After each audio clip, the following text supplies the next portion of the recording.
Hello, and welcome back to episode 5 of The Heist. Today I'm joined with my crew, Damien, Hello.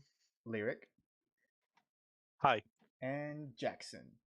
Hello. Unfortunately, we will not be having Juice today because he is doing things. We're not quite sure, but we're hoping he's alright. It seems serious. So, where we last left off, we had caught up with the activities of Detective Drakestar. After receiving a tip from a Manticore Jack that a mayoral candidate was being influenced by a shadowy figurehead known as the Spider, Drakestar decided to investigate. He met up with a higher-up member of the O'Connor gang where he learned that the Spider was influencing the organization. After that, he set out to the estate of the mayoral candidate, only to find him dead, burnt to a crisp, with a hooded figure standing above him. After being magically slept, the figure escaped, leaving Drakestar to pick up the pieces. He uses investigation skills as well as some strange powers to deduce that the hooded figure was a skin changer who had been instructed to kill the mayoral candidate. Back to the present, Elm, Cross, and Sorterum returned from their successful attack on some O'Connor goons. There at Boz's Bog Bistro, they met the leader of their organization, Don Cuz, who had been impressed with the work of Sorterum and his matches. He offered them, as well as Drakestar, a proposition. If they were to wipe out the O'Connor gang, Don Cuz would invite their skills to be used in a heist that he's been planning. After that, the group split up again, with Sorterum being burned by Ansbach after disobeying him, Drakestar plotting his next move, and the students receiving a very strange message from an even stranger little bird. We're going to pick up with Elm. What the bird doing? Why me? So, you and Cross we're making your way back to your dorm after that. Kind of feeling a bit off. What is Elm thinking right now? Elm is thinking a lot of things. He's thinking, why is the Mentec Now village trying to prosecute him again? He's worried about the druid who will be coming after him eventually. And at the very back of the mind, as a smaller note, he is also worried about the exams coming up. You see Cross is kind of like rubbing his hands together as you guys walk through to your dorm. Rubbing his head with his hands. Are you feeling okay, Cross? I think I just got a bit of a headache. If it's alright with you, I think I'm not feeling all here right now, especially after all that stuff that happened. That's fair. Well, I guess once we get back to the dorms, you can rest it off. Yeah. I was actually thinking about heading to my dad's. Oh, your dad's, really? Yeah, just... I got a letter. I thought I might as well check it out, see what he's up to. Well, alright. But we'll definitely sort that out, with the bird. You should have just let me shoot it down, by the way. I don't think they would have taken that as a friendly gesture. That would just made the problem worse. I suppose. Well, anyways, I'll maybe see you tomorrow. Farewell. You see Cross kind of parts ways as you make your way back to your dorm. Will close the door behind him, kind of let out a sigh. It's been a long, eventful day. Alright, well, I suppose I can get some work done. And he is going to go over to like a little box filled with incomplete projects that he has. He's going to pull out a little tiny copper serpent with wings that doesn't look quite finished, and he's going to tinker on that for a bit. Okay. Go ahead and make me a tinker's check, because you actually do have tinker's tools, don't you? I do. Okay, go ahead and give me a tinkering check.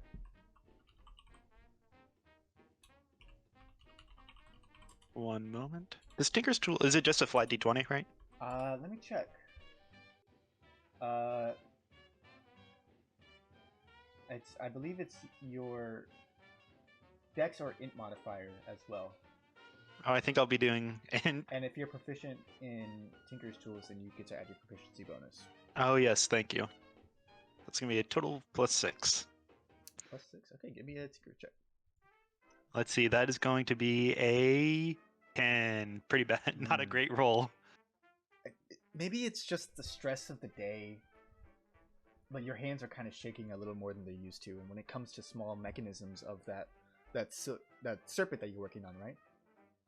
Yes. You actually you're ticking down in you get like a sudden flashback of the violence earlier today, and you feel like a spring pop out and shoot across the room. Well, I guess that's enough of that. And we'll kind of just what's the word? Slack back in his chair. Kind of look up with a I guess a stressed, annoyed expression. Well, I suppose I can just study. Of course. I guess you could spend the rest of the night studying. Go ahead and mark a study on your little thing. That. Go ahead and mark 1 night of study. Got it. Okay. So, do you decide to go to sleep, or I guess to meditation, if you will? So eventually he'll close the books and go off to rest. Okay. So, you kind of sit yourself down again on your bed. Feels a bit empty without Cross here. It's a bit eerie.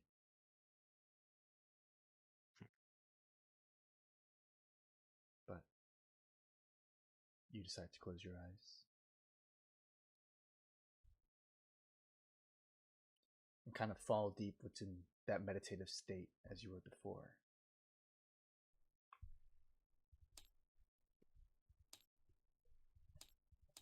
Sorry, getting the music.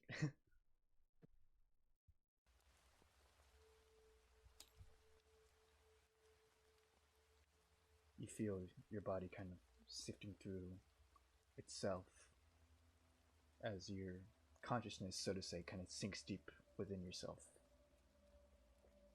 where you are met with a familiar sight. Could you once again explain or describe your magic? What used to once look like a lush forest is now a small dim green light contained in a metaphorical cage.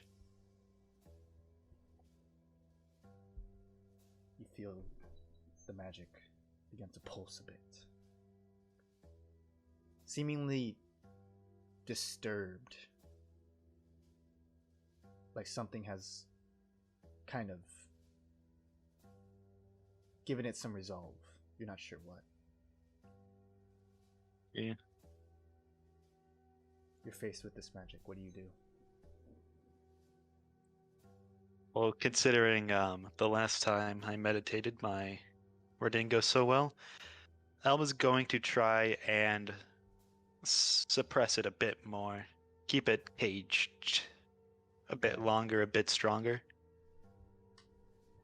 Sure. Okay. Give me a intelligence check. Intelligence. I have 4 to intelligence. That is going to be a natural 1. God damn, my rolls are not lacking me today. Well, what is Elm trying to conjure around this thing, or trying to envision? Well, when Elm does try and do this, it comes across as metal chains kind of surrounding and constricting around the nature magic. So, you're trying to weave more chains onto this thing, but it's strangely enough kind of shaking them off almost. You get this kind of sinking feeling. You're like, something's not right here. Your magic coalesces and pulsates before you feel this harsh shock wave of natural magic. I need you to make a wisdom saving throw. Wisdom saving throw. Okay. Yes. That's just going to be a +1 for me. Let's see. That is okay. Hopefully this is better than what I've been doing. Let's see what I get. A 10. A 10 is actually exactly what you needed. Oh, thank God. So, this pulse, the chains shake across the magic, and you feel like they're just about to snap. What do you do to stop it from snapping a chain at this final moment? Elm is going to... what would he do? I guess he's going to try and concentrate on making the chains thicker. These kind of chains that were somewhat small chain, like smallly linked, grow in size until they're like constricting the magic. You're holding on to it, but barely. You feel it seething, angry, given resolve where there was once simply just an annoyance of sorts.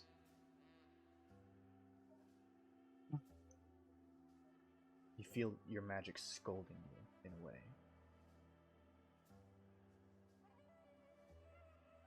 Elm is not going to pay attention because he doesn't really care. As you kind of slide. Oh, go ahead. My father, the druids sitting after me, and this. I'm going to have a very stressful few weeks, aren't I? You feel it resign itself once more. It's lashing out now over. As it just simply sits back.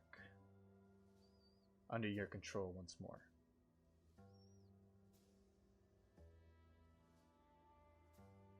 Keeps on growing more resilient. This is definitely going to become a problem.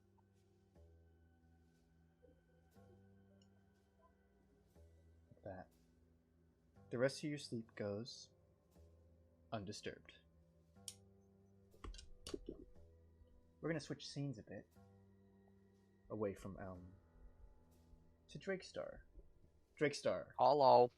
After your meeting with Don Cuz and after you all kind of split ways, the students going back to the university, Sword Room going to wherever he went off to, what is Drakestar doing? As you see like the sun kind of nearing evening.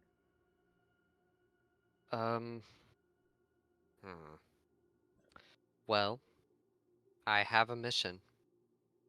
And I have a lot of money. I think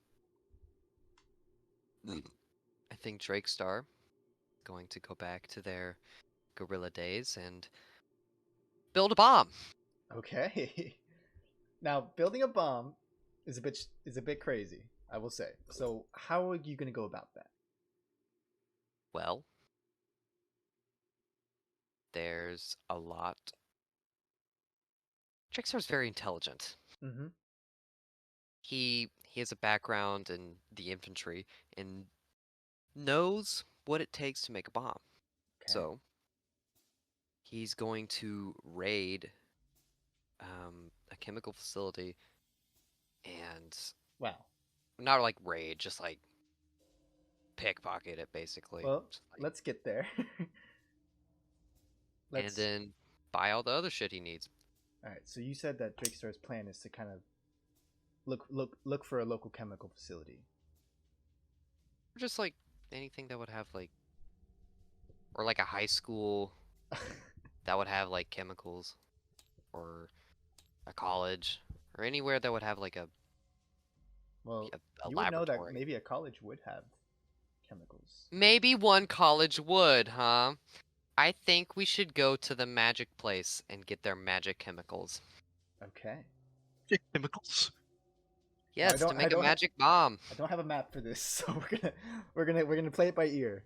Okay. Don't let nobody tell you. This is the second time you had to build a bomb on me. Okay. So, Drakestar, you walk to the city. Now, it takes a bit of time for you to get to the Sarah J. Academy.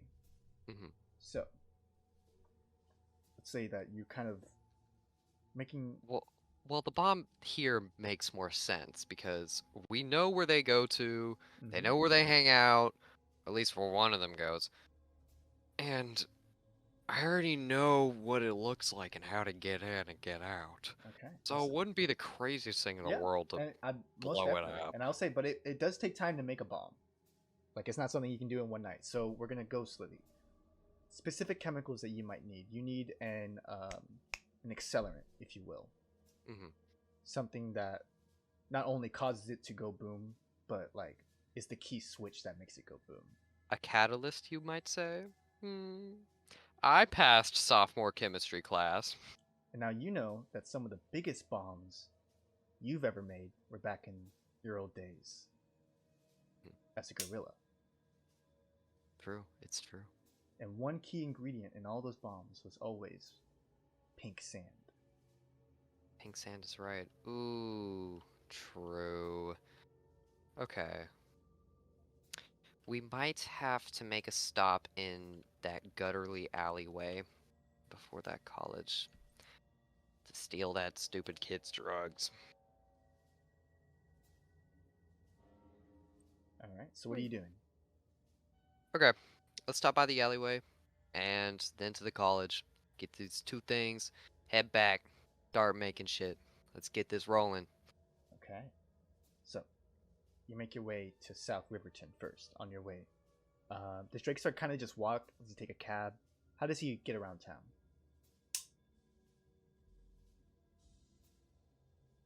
Hmm, on the class structure of the city, where would you place Drakestar? Poor. Poor as fuck. That motherfucker's walking, man. Okay. Got no So money for I'll say cab, it got takes no car. it'll take you about an hour to get to South Riverton, and then another 2 to go across the rivers to Leslie. Can I hire a cab? It'll cost some. It'll cost about $2 to get to Oh, make yeah, both of those. definitely. Yeah, fuck it. Okay. I'll remove $2. So you make your way over from Boz's to South Riverton outside an alleyway, which had actually just been recently hit. Kind of outside of this place called Harvey's Haven in South Riverton.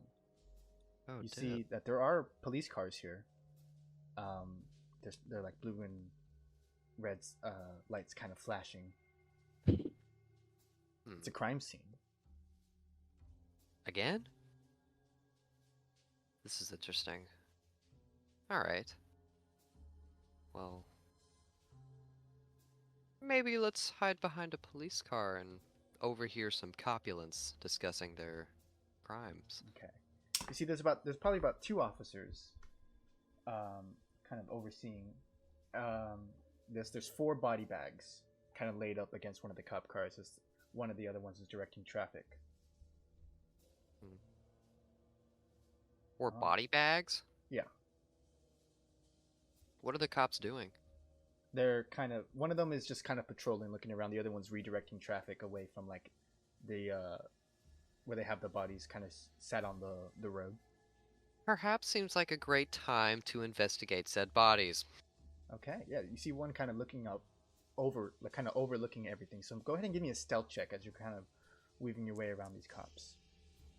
Sir, yes, sir. It's like a 12 plus stealth is off dex, right? Yeah, it's like 17, I believe. 17. Okay, let me roll something real quick.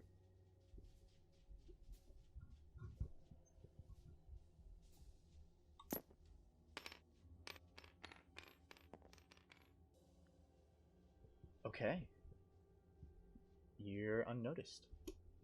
Good. Good. Alright, let's see what's good in the hood. First things first, always check the wrist. Okay. Of these 4 that were left, none of them have the tattoo of the spider. Gotcha. Any visible wounds? You see 2 of them seem to be, I think it was shocked. Another one, Shocked? yes, and another one with large blunt force trauma to the head. Hmm. Any other identifying features? Another one kind of was, it seems like constricted with a thorny whip of sorts. A thorny whip, you say? Interesting. Interesting. Sounds vaguely familiar. Okay. What do these goobers have in their pockets? Not much. Nothing of concern, I'd say. Thing of concern. I hate to extend you like this, but give me their identities. Their identities. I think you could probably find. Not someone of any notice I or. think you probably find one. Okay. One, John Brighton. But other than that, Right. the rest of them, like, that's the only one you found with like a wallet that had an ID. The rest of them were just kind of carrying nothing. Got nothing on them? These broke boys. Okay. John Brighton has no cash. No nothing. He probably has about like $2. $2. Makes up for the cab fee. I don't recognize this figure. Not anyone highly in this city. No, you seen whatever it would seem like. These guys were 4 goons who got swept. 4 goons got swept. Alright. Do I see anything else at the crime scene, or is it just the cops and the bodies? It's just the cops and the bodies. Weird. Weird, weird, weird.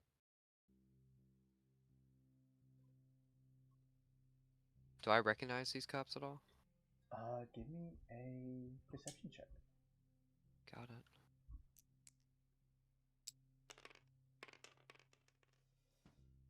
Not good.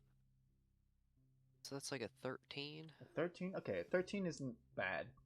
You do notice one. The one redirecting traffic is someone familiar. Ooh. Juan Sanchez. Juan Sanchez. Alright, well, I kind of duck out, duck behind him, and say, "Boo!" Oh! Shit! You see, he kind of takes a step back. Kind of almost like instinctively reaches for the gun before he notices you. Hello. How you doing? Drake Star? The one and only. You see, he's like, jeez. Come here, brother! As he kind of brings you in for a hug. I hug that motherfucker. That's like my ex-partner, bruh. Man, what's it been, like 4 years? Something like that. How are you holding up? Same old, same old. He kind of gestures to the bodies. This been happening a lot? Can't say. We just got the call a couple hours ago. Apparently, these guys were O'Connors. Interesting. Interesting. Well, besides that. Witnesses say it was like some mass violence. These goobers always get to kicking their own asses. Another one said a goblin was involved, so we might be investigating downtown, if you know, down south. Interesting. Besides that, how have you been? Not great. Wife gone. Took the kids, mostly. Oh. But hey, nothing a bottle of scotch can't fix, right? You know it, you know it. Enough about me. What about you, man? No one's really heard of you since you left to go to Ursa, man. It's been a hell of a ride. That's all I can say. Why the hell would you go? That's what I was always thinking.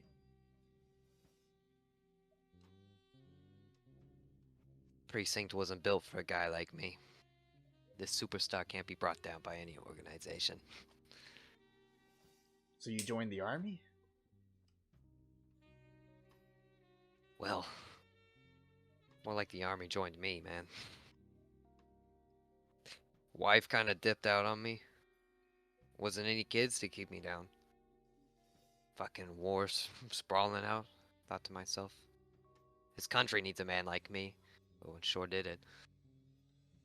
Only fought for about 4 months before I got my entire ass wrecked out of me. No shit. Yeah. Days are long gone, though. I'm back, and I'm better than ever. Yeah. Mostly.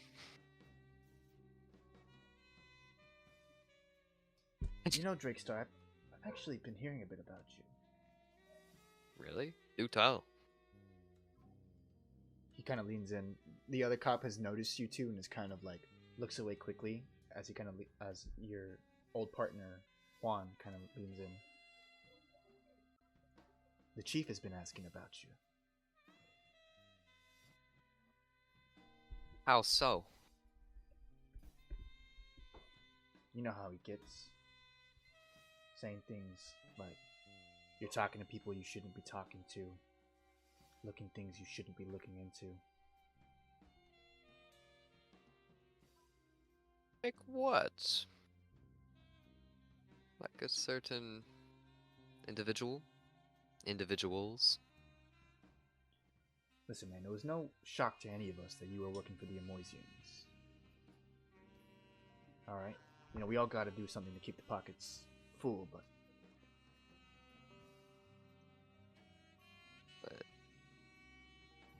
just keep an eye out, man. All three are always peeled, my friend. Say, how long you boys left with these 4 goobers? There should be an ambulance picking him up later. Takes him to the morgue, but other than that, I'm free for the rest of the night. I got a patrol. You see, he kind of air quotes patrol. How about you help an old partner meet up with the certain captain of the precinct? You see, he kind of hesitates. I don't think that's a good idea. No, why not? I mean, Evanson's wanted your head on a platter for as long as I can remember. Oh, you know he loves me. I know I actually know he hates you. He hates you. He talks about it as often as possible. He actually hates you. Listen, man, circumstances. I'm just trying to keep your head up. Perspective. I'm trying to help you out here. Well, perhaps. Well, I kind of reach into my breast pocket and pull out my bedazzled business card, wave it around, and stick it in his front pocket. You know where to find me. So he kind of holds it, puts it in his kind of coat pocket. All right then. Catch you later, Juan. You too, Drakestar. As he kind of leans over, returns back to his duties. Okay. What time would you say it was, LJ? I'd say it'd be about 10 o'clock. 10 o'clock p.m.? Yes. Okay. Now we have another stop to make. Can't get the pink sand tonight, that's alright. We'll make a stop, raid that college, and finish it up at the chief's quarters. Okay. Busy night. As per usual. Well, with that, I'd say, as you make your way to the college, we're going to switch scenes a bit. We'll come back to Drakestar in a minute, as... What is Sorterum up to? Damien. Your mic's all fucky. Oh, fuck. Fix your mic. Like that in. No! Hold on. Oh, we can hear you a bit better now. Hello? There you Hello? go. We hear you. Okay. Perfect.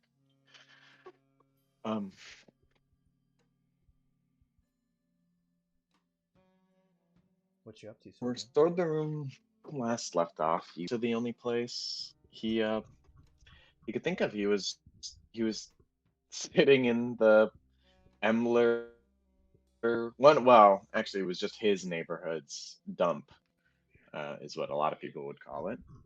In his mind, it was where he gets all of his other metal trinks and tinks that he can put together.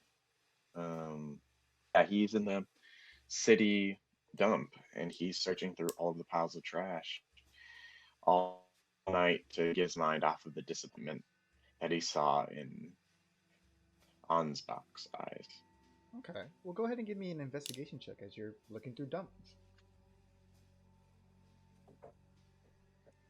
Oh boy, I will give you an investigation check. Okay. I actually know how to use the dice this time, so we should be good, right? Okay. Let's see. Click D20. Roll the dice. +1. Oh, I got a 3. You got a 3. Maybe it's Sorderum's emotional state, but Yeah, I you're kind of like looking for a 3. Travis's tears. At the moment, you're not feeling the best.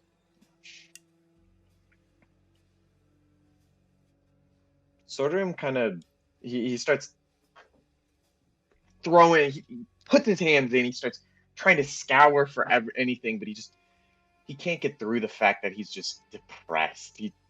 He doesn't know what he was supposed to say. He doesn't know what he was supposed to do. He looks to see if there's anyone else in the dump. Nobody.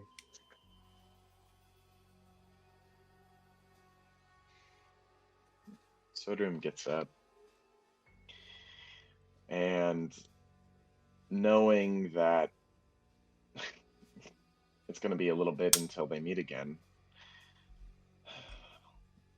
he decides to go on a walk. And there was one place that, well, there was one place that he was never ever told not to go to, but he knew in his mind it was never a good place. He decided to go to the back alleys. He decided that maybe, just maybe, he should try pink dust. Oh, Maybe that'll get his mind off something. okay. Where is he's trying to find it in kind of Little Lemoy's, right? Mm-hmm. I'd say easy enough. Give me just a general perception check just to see how quickly he finds it, because I'd say by now it'd be about 8 o'clock. 8 p.m. or 8 in the morning? 8 p.m. Yeah. Okay, let me do. Oh wait, let me clear it.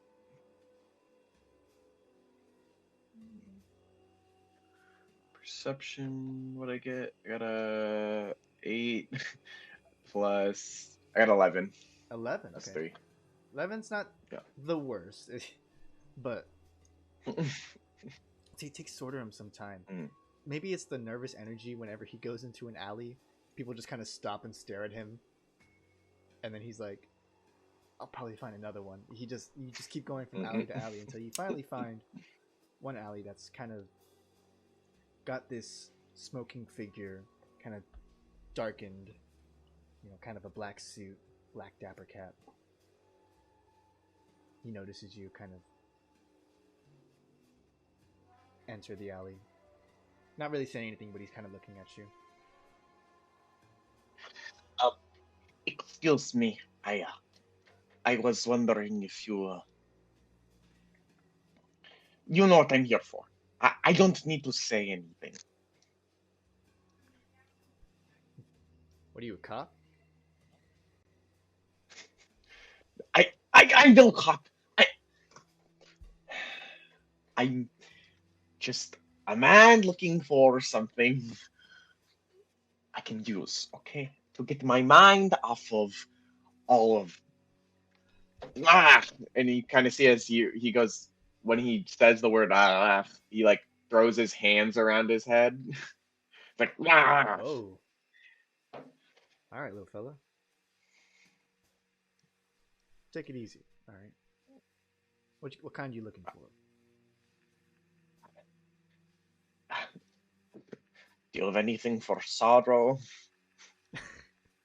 Whoa. You see, he kind of sits down. He kind of like leans himself down to get eye contact with you. Like blows a cigarette in your face. Yeah. You see, he reaches into his coat pocket and pulls out a little baggie. You see this kind of pink, glittering substance in it, kind of reflecting off of his cigarette butt.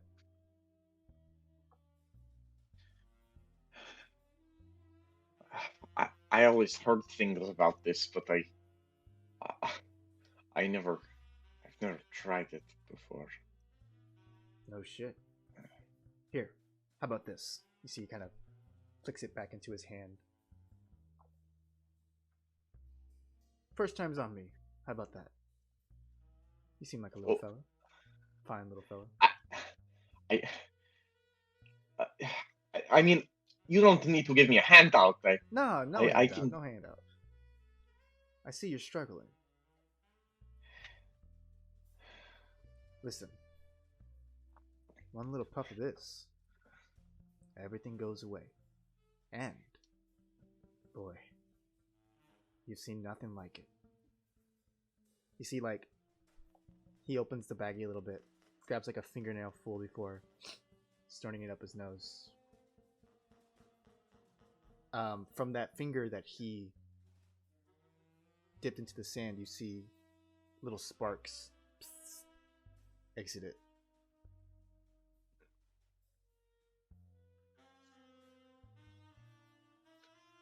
That's fascinating. You kind of see as Sordrum's eyes glow. You know, he's never seen the effects of it. He knew it's always existed. He's seen people use it, but he never thought of it as something that could be, well, he's never seen it in action up close. His mother always told him to avoid it. Here. I, That's about half a thank gram. you. You see he hands you a little Thank baggie. you. Oh, Eh, if you ever need more, how, here's my card.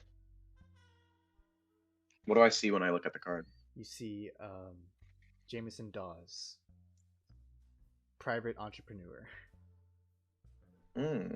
Interesting. I kind of put it in one of my pockets.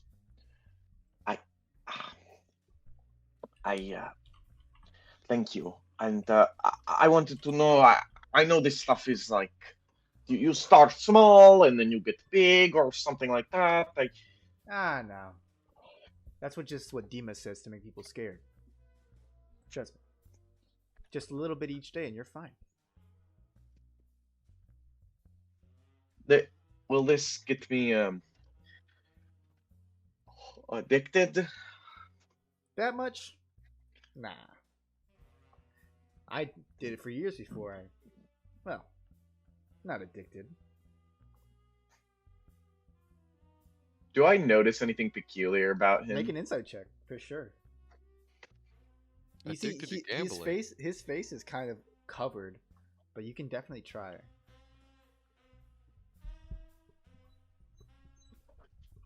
I've been gambling for 10 years. I would have known if I was you said addicted to insight? gambling. Yeah. You said insight. Hold on. 16. Okay. Underneath this kind of his hat, you see a shadow of his face kind of, or a flicker of his face appear with the cigarette, but you see like this kind of human man, kind of very thick beard, kind of olivish skin, very like, not harsh, but kind of rounded features, a very furrowed brow, and in his eyes he's like, he's looking like he's just hit the jackpot, but you're not sure what that could entail. Sorghum's scared. Oh, you can tell. You can see it on his face. He wears all his expressions on his face, and he's frightened from what he just saw. I thank you, sir. I'll take my leave. I very much appreciate you being so kind to me, especially when I'm terribly Ah, it miserable. ain't nothing but a thing, kid. Thank you. Kind of see as Sordum turns around and leaves. Remember, And look. Jameson Dawes.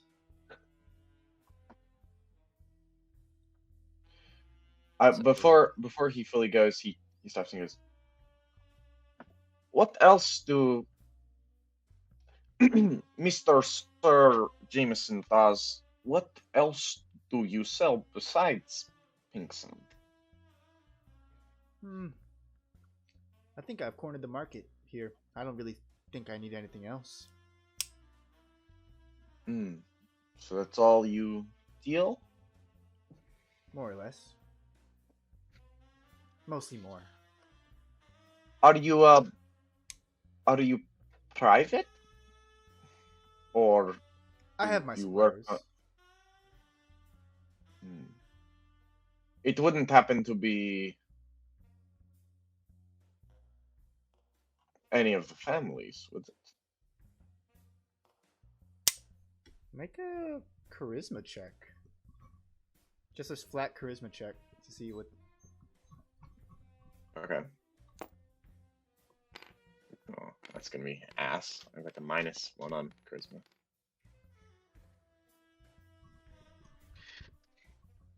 My ass is like my goblin is giving like a 15. 15. Okay. You see, he did roll pretty high. You see, he kind of smirks and then says, "I think you know the answer to that."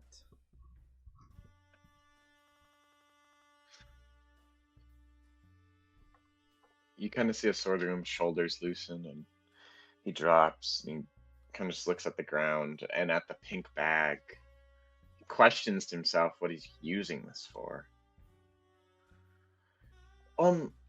Sir, I was wondering, besides smoking or stuffing or whatever you do to put this in your body, what else can you use pink sand for?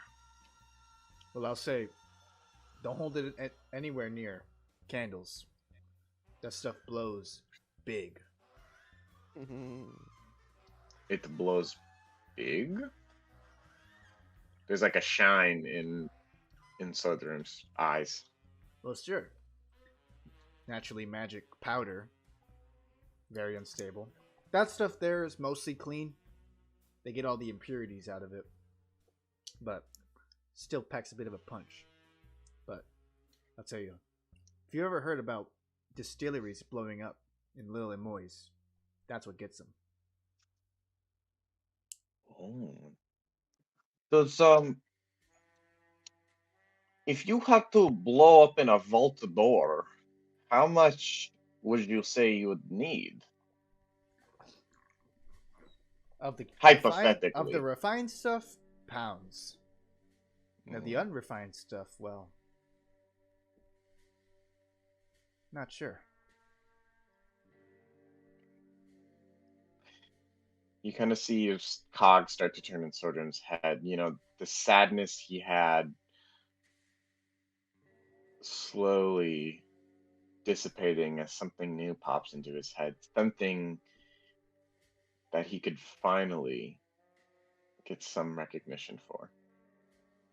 And maybe that Ansbach would pat him on the back for.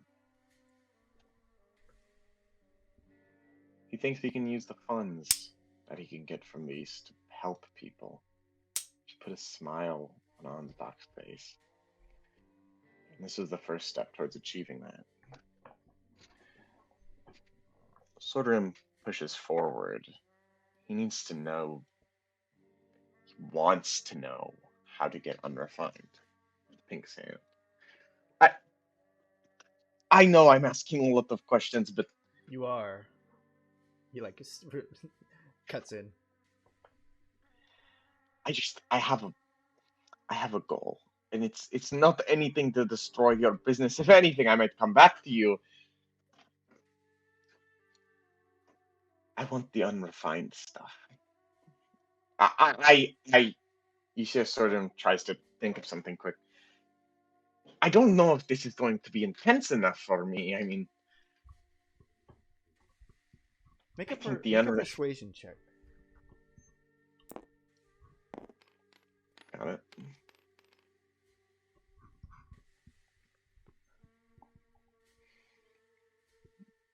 Oh my god, to get fucked up. 9. I think we might need a bit of a longer working relationship if we're gonna get there. For now, enjoy what you got, kid. Yes. Thank you, Mr. Sir. What was your name again? Jameson Dawes. Yes, Mr. Sir Jameson Dawes. Thank you. And you kind of see as he scouts around the corner and looks at this as something he can test. And he heads back to his workshop with a glint in his eye and a plan over something new. All right. Maybe even something that he can blow up in a hole into the hearts of Ansbach with. All right. And with that, we'll head back to the detective. You've now reached kind of the outskirts of the Sarah J. Emler MASH Academy. Oh, yes. You see this kind of like welcome gate with this statue of this woman kind of reaching with some magic kind of swirled around her finger. It's this is probably your first time seeing like such a straight showcase of magic in this world, especially in the city. Like this is like in your face, like yeah, fuck you, this is magic, bitch, kind of thing. You know. I understand. You do see there is a security guard kind of at the front desk, or kind of at this like front little booth area where this kind of opening archway is. Is Elm still at this college? I would believe he might be. Okay. Hello, how are you doing? Oh, you see this kind of orcish man kind of get up. He's got a little hat on that's like campus security on it. He's, who's there? Drakestar approaches with the biggest smile he can produce, with the widest voice he can put on. Good evening, sir. Unfortunately, the people under my care, a certain little mage, is in desperate need of his medication, and I would just hate not to see my beautiful baby's face. So if you please, I would like to go into the college. Oh, of course, sir. Hang on. What is the student's name again?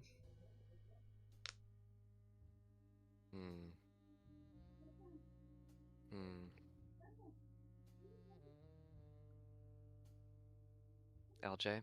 Yeah. I forgot his name. You forgot. Wait, did you forget my character's name? Yeah. It's Elmer Faye. Elmer's Faye. I'm just gonna say Elm because I don't think you ever introduced yourself with your full last name. Yeah, no, he only ever introduced himself as Elm. My little Elm. Poor baby. Oh, the tears are coming. Oh my god. Well, it's been so hard. It's okay, sir. It's okay. Been gone from home so Okay, I'm long. gonna need you to make a deception check with advantage. You got it.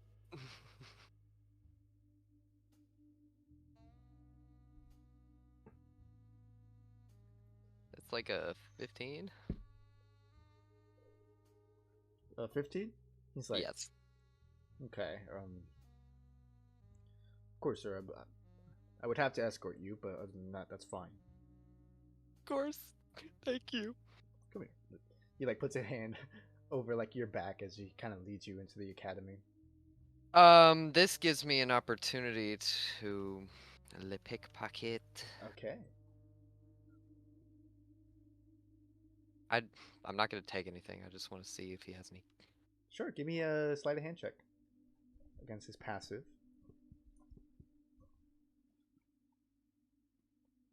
God damn it. Oh no.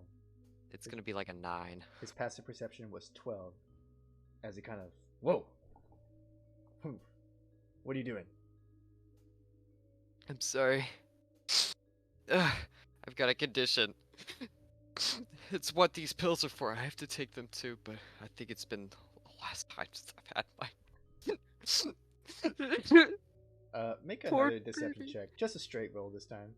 You As got he's it. kind of looking at you with a bit more incredulously. Like another 15. Mm, Oh no, that's plus like the no, it's not plus anything. I don't have anything for charisma. Yeah. That's just straight up 15.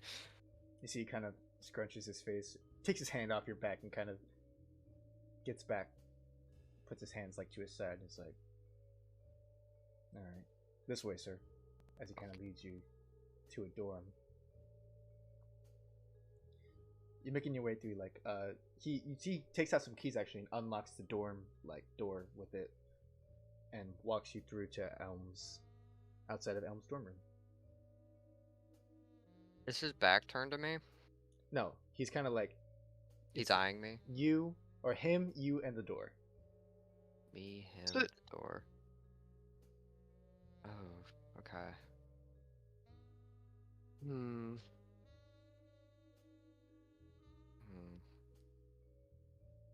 He kind of has his arms crossed. Jesus Hey. Christ. Okay, I'm gonna have to figure this out. Me, him, and the door. Him, you, and the door. So he's kind Him? of standing behind you. He's like gesturing, like, "Are you gonna knock?" Think I will knock. Elm. As your kind of meditation is finishing up, because it doesn't take long, or I guess this is like, It's only like 4 hours. What Yeah. time is it? well, this interrupts your meditation because this would be about 12. Oh. You're woken up suddenly by a knocking at the door. Oh. Because that might be Cross. He'll get up and open the door. You open the door to see a grinning, sideburn having bastard by the name of Drakestar. Elm has a very confused look on his face. I'll wink at him and make motions with my hands going around in a circle, aka go with it. You see the orcish security guard kind of goes, "Mr. Fay, this is your father." Oh, I assume. yes, sorry. Hello, Dad. What are you Oh doing my here? god! It's been days! Oh! How have you been? It's crying. Elm looks really uncomfortable right now. We have to catch up. My business has been taking me away from my children. You see the guard kind of like clears his throat.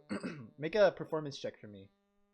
I'll say how much is Elm helping with this, or is he just kind of standing still like? Elm is a bit confused, but he assumes there's a reason for it, so he'll go along. Okay, so go ahead and make a performance with advantage. Oh, okay, I'll just roll. Performance with advantage. I'll roll a second time. I think. Oh, where'd my character sheet go? 1 second. 14! Back up. Okay. You see the guard kind of. I'll leave. Performance check with advantage. I'll be out here. Oh, okay. Drakestar already rolled. Oh, okay, yeah. So the door closes? Yeah, but the guard is outside. Hey, sorry about that. Elm just kind of like, how tall is Drakestar? He's like 6'2".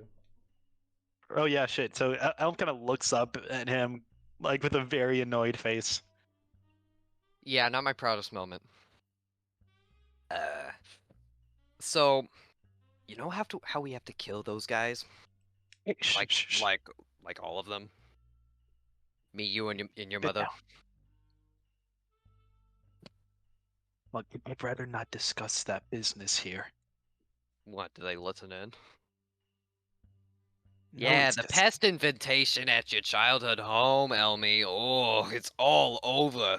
We have to kill all of the guys with a chemical bomb from the infestation company, and we might have to form you, me together. Oh, almost smart enough to understand what he is saying. I'm like winking at every like conversational word that actually matters.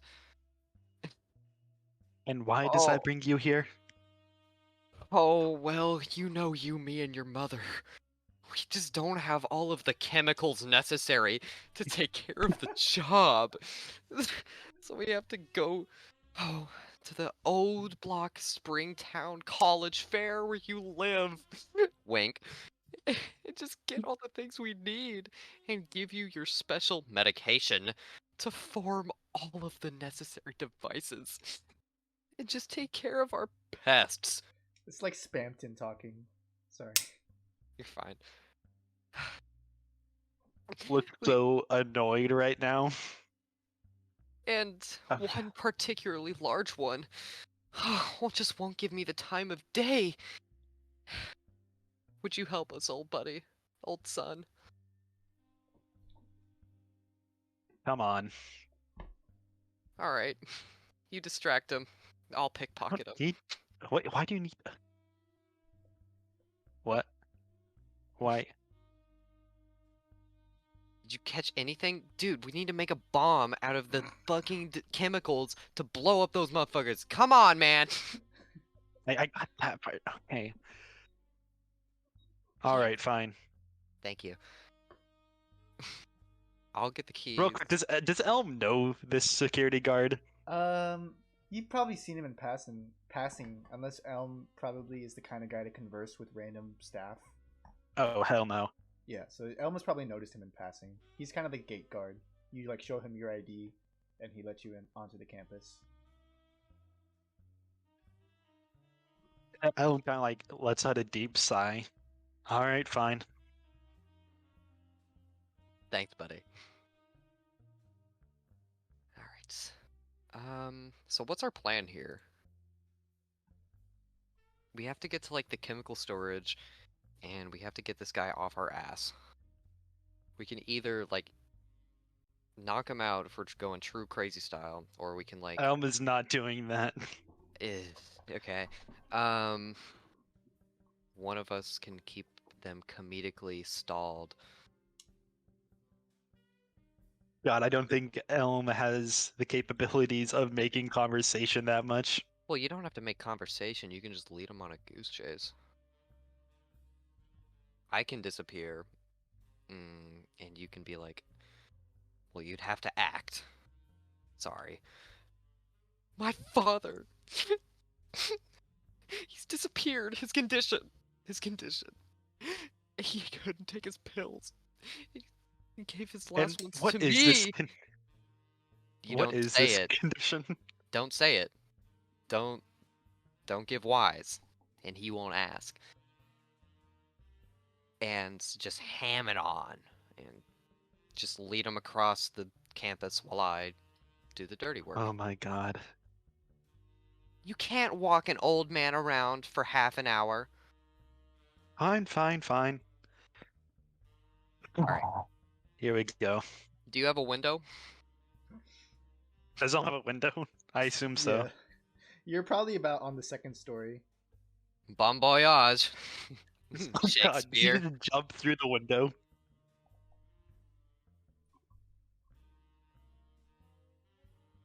Ah, god damn it. Okay, Elm will open up the door and try and distract the security guard. Okay, so Elm, you open the door. Drakestar, what are you doing? Currently, I'm falling. Oh yeah, okay. So Drakestar opens the window. You take 2d6 bludgeoning damage as you fall, probably about 20 feet. Is there any bushes nearby that I can aim for? No, Oh. you're going straight down.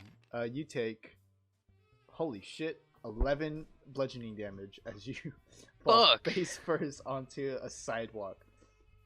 Elm, you open the door. Jesus. The guard goes, anything wrong? Use those tears, boy. Elm uses all of his strength to try and make the most miserable looking sad face with tears he can. My father, his condition, he didn't take his medication. Now he's unwell. He jumped out the window. He what? Make a performance check for me. Hey, what? He what? Performance. Elm has a -1 in charisma. We might be fucked. Hey, man. Me too. Hello? I'm doing. Elm got a 2. Oh no. Why do these dice not like me? Oh no. He jumped out the window. Ham it on, boy. Okay, we'll come back to that. Drakestar, what are you doing here? You are. I'm suffering. I'm gonna get up. I'm gonna knock my shoulder back into place. Oh my god! Oh, fuck. The things I do. To blow up this stupid town. Oh, okay. I'm gonna run to the most clinical looking building. Okay. You are unfamiliar with this place, so I need you to make a perception check. I thought the entire plan was to pickpocket the guard. Well, Why did Elm need to distract him? What? oh, well, I guess I'll just go back into the building and pickpocket his shit and then make a daring escape. So I guess that information of the clinical building will come in peace later. Okay, so what'd you roll though? A 14. Okay, so let me get this straight. Jumped out the window, Yes. going back inside the building, Yes. upstairs Yes. to the door Pickpocket the guy. to pickpocket the guard. Yes. Okay. Well, it's not like it's either that or like lockpick the lock with my non-existent lockpicking tools, which broke on the first fucking window. But you know, we make these. It was a good window lock. It was a good You could window alternatively lock. just break a window, but you know what? Oh. Well, I mean, okay. it's up to you. I mean, Whatever shit. whatever you want to do. It's It's just up like to you you. told me that we're gonna pickpocket the guard, so that's what Elm thinks. And then he like turns around and Drakestar is out the window. Drakestar's like, Oh. oh shit, I had to pickpocket the guard. Now what is he doing? I guess we're just full fronting. I guess we're just breaking a window. I don't fucking. It's too much time to waste on the guard. Okay, let's go. Clinical building. Let's do it. 14. 14. Okay. I'd say it would take you about like 5 minutes to run through the thing before you finally locate the clinical building. And we'll get back to that in a moment, depending on how well Elm does. Elm, the guard is So suspicious. he's you don't believe me? Come here. Elm is going to like bring him to the window. Is there blood from his fall Yep, like on for the sidewalk? Sure. See, he's hurt. He felt. Did you push him out? I mean, No, of course not. what medication that somebody not having would cause him Say to jump out of Lexapro. a window? Say Lexapro. What is it? What'd you say? Lexapro. Elm. Fuck, I'll go with it. Bro, it's. Well, you see, he's mentally unwell sometimes when he No, doesn't have his I got medication. that much. I definitely got that much. Oh, okay, guard.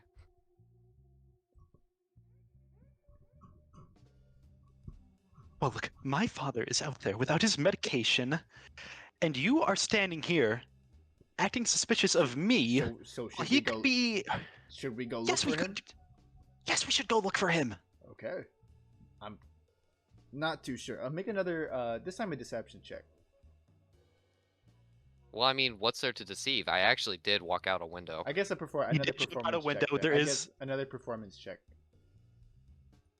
charisma, my best at. I'm so sorry. You put Elm in this situation. You owe him one. Yeah. 11. An 11. Ooh. He's kind of like looking at you suspiciously. All right, lead the way then. Okay, Elm is going to lead the exact opposite way of the chemical, Okay. well, whatever place. Goes the opposite way. Okay, I will say Smart. that buys enough time. That is suspicious though, but that buys enough time for Drakestar. You locate the chemical building. You see, Yes. you see, like kind of like the chemistry wing of the university. Haha. Yeah. Okay. Let's break in this hoe. Okay. The door, you just kind of unlock it from the back, and it's open. Go Fuckers. ahead and make me Go ahead and make me a perception check as you kind of walk in. Oh, yes, sir. Oh, nice. 19. A 19. Okay, 19 is good. You do hear some people going like, "What was that?" In a kind of like a lab further up the building. Bro, it's like midnight. Who the fuck? Nerds, students. Fucking nerds. Okay. Drakestar's gonna hear this. It's gonna know it's nerds. It's gonna. Drakestar's like 50. He's gonna take out his reading glasses and put them on. And his detective badge, he's gonna flip it on over his pocket to act as like a teacher's ID. And he's gonna walk past with extreme confidence and perseverance.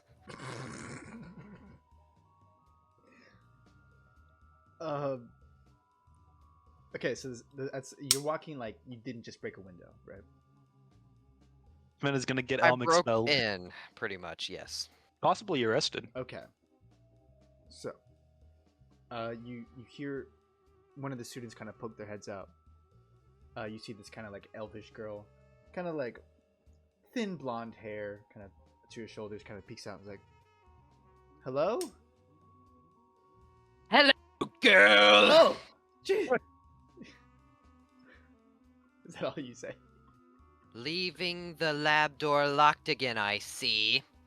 Unprofessional when you know your professor is going to come down. Yep, Elm's screwed. Do not Make a worry, I will deception- let it slide this time. No, you're talking to a chemistry student who knows her professor. Make a deception check with disadvantage. With disadvantage? Okay, She's like, you're not my professor. hold on. How do I roll this? Do I just put roll with disadvantage on You the could also button just put 2 dice and then pick the lower and one. get the worst one? Okay. Yeah.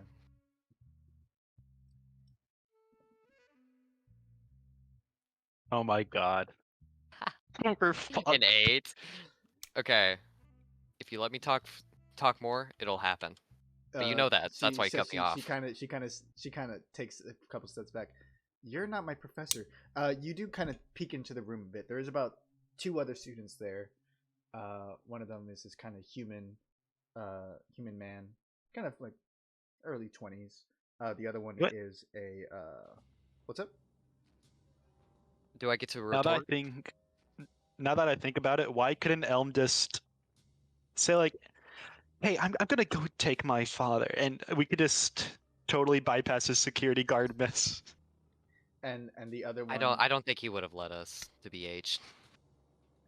and the other one is an Asimar woman. Do I get to retort, or is she just gonna go report me like right now? They're kind of taking a couple steps back. They're like almost afraid. I put my hands behind my back. Well, of course I'm not your professor. I am the executive overseer of the chemical department of this medicinal facility. And I will have you know that this is routine inspection. Would you Elm is allow so me to screwed. peruse? Make one last deception check. Disadvantage or just regular? Disadvantage, because Fuck! you have never shown your face before. You are already super suspicious. God, it's me again. God damn it. Oh, okay, whatever. Well, we're bound.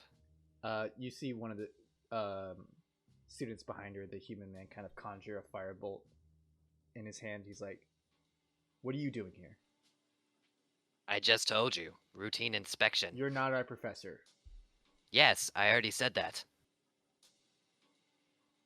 You see, they kind of look at each other. But you're not the whatever you said you were. How do you know that? Claire, go call the police. You stay right there, as he kind of points the firebolt at you.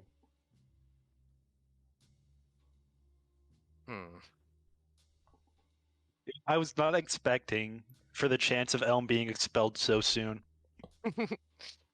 Okay, well, Detective Drakestar is going to take out his police thing and just kind of put his head down and show it to the boys. I'm sorry, you guys. It's been a hard night. Being a policeman is really hard. And you know, I just really wanted to be in here smooth, in and out, give a lot less trouble for you students. Because, well, I really care for the magic community. And Is he crying? I just, I just, I just wanted to make it so easy for you guys, because I know how much they put on y'all. And I know it might not have been the best idea, but, you know, it's hard out. It's hard out for an old man like me. Okay. And these new youngers come and steal our jobs. This is your lifeline. Another deception with disadvantage. This is your lifeline. This is like me giving you the most I can give you. I know. it's This a is my decision. lifeline too. You better roll good. Holy crap! Okay, not the worst. Not the worst. Not the worst. A 12 and a 14. It's not great, but you see the other one kind of the young elvish girl kind of stops. She was going to like run for help. You bought yourself a moment, but only a moment. What do you do? I promise. There's been sights of some peak sand in this area.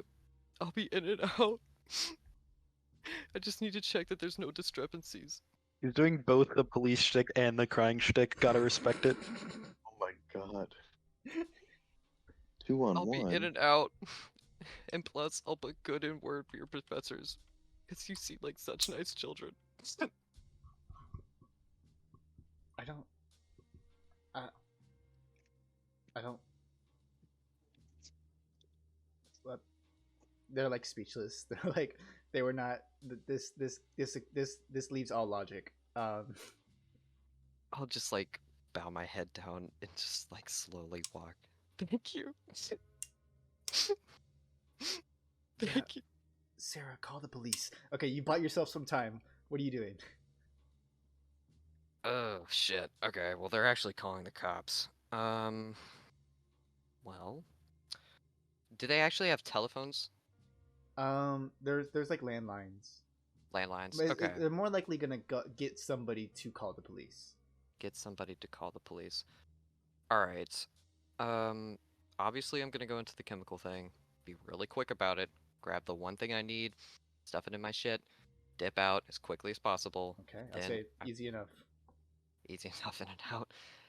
And then I'm gonna go out. I'm gonna be quick as fuck and cut those landlines. Okay, first off, you probably don't know where the landlines are, so give me a Well, perception check. isn't landlines just like big poles of wood? Um, Like electrical lines, but just like kind of smaller. you're right. You still need to locate them first, though. Okay. So I would say give me a perception check. June probably knows where they are, so you gotta beat them. Perception rolls off of wisdom, so that's like 14. 14. Okay. I'll say you find them quickly enough. You're not sure how effective it is once you cut them. I'll go ahead and roll a luck check for you. A luck check? Oh god. Okay. You're not sure, but, No you do, way. but you do cut them. No way. You're not quite sure how effective it's going to be, but It's a measure. yes. And I guess I just walk back towards Helm's building. Okay, Elm, what have you been doing? So at some point, the guard has literally just stopped you at this point. He says, "What the hell are you doing? Who was that man? That is not your father. What are you doing?" Not my father. No, he wasn't. You're a Mantech. That is not a Mantech. I have no idea why I didn't notice Excuse that. me? Adopted. I will have you know that I am half. And Donson, right? Yeah. Yeah, I keep on forgetting the words. I am half in Donson. Okay, let's get real. That was not your father. Why did he jump out the window? What did you talk about? You're adopted. No No, metagaming. 'cause the thing is, Elm is actually half in Donson. He's half Mantech. Oh my god. Do you have that written anywhere? Yeah, no, it's in his lore when I shared it with Verm. No, I mean like on identification. Not that he care. No. I'm not sure the specifics about Elm's identification. Yeah. All right. So what is Elm doing? The guy is questioning you. What were you talking about in there?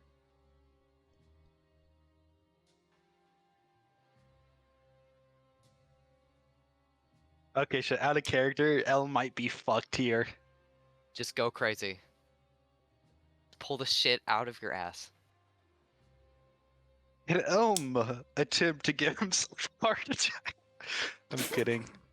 You could cast sleep on him. Elm doesn't know sleep, and that'd be illegal. I don't know, man. If you don't think the kid thing's gonna work, you could say Maybe I could say I don't know who you were, but why would I call you my father then? oh, because I pointed a gun at you or something. You could do that. That I threatened you. Okay, look, that guy. You're right. That guy isn't my father, but you didn't see, but he had a gun. He had a gun? He had a gun, and when he came in, he threatened to shoot me if I didn't play along and distract you. I'm really sorry, but I didn't know what to do. No, he seems like the dangerous type. He did jump out of a window. Give me a deception with advantage. Bro is eating out of your hand. Well, to be fair, it's more plausible that you threatened me with a gun than you're my father. Let's be honest. Yeah. Deception with advantage. Let's see. That is going to be a 11. It wasn't a high DC. Also, just the fact that this throws out so much. So he kind of like Oh, this Not- is not good. not suspiciously, but he kind of like buys the story somewhat. Okay, well, I'm gonna go inform the police. You All right. stay in your dorm. If you leave this campus, we will have Dima on your ass. Understood? Okay. I'll be in my dorm. I'll be in my dorm. Okay. So, with that, El makes his way back to his dorm. Drakestar, fucking heist of the century looking ass. As if Eh? Elm didn't have enough to stress about. How are you getting out of here? Well, Is this like a gated community, head It's ass? kind of like a gated campus, yeah. Well, I mean, shit, my strength is surprisingly high. Okay. I could just climb. Yeah, you find a bit of the fence. It is a pointed fence, so I would say an athletics check to get over. Athletics. Okay. Hmm. Hmm. Is there like any trees nearby? Yeah, definitely.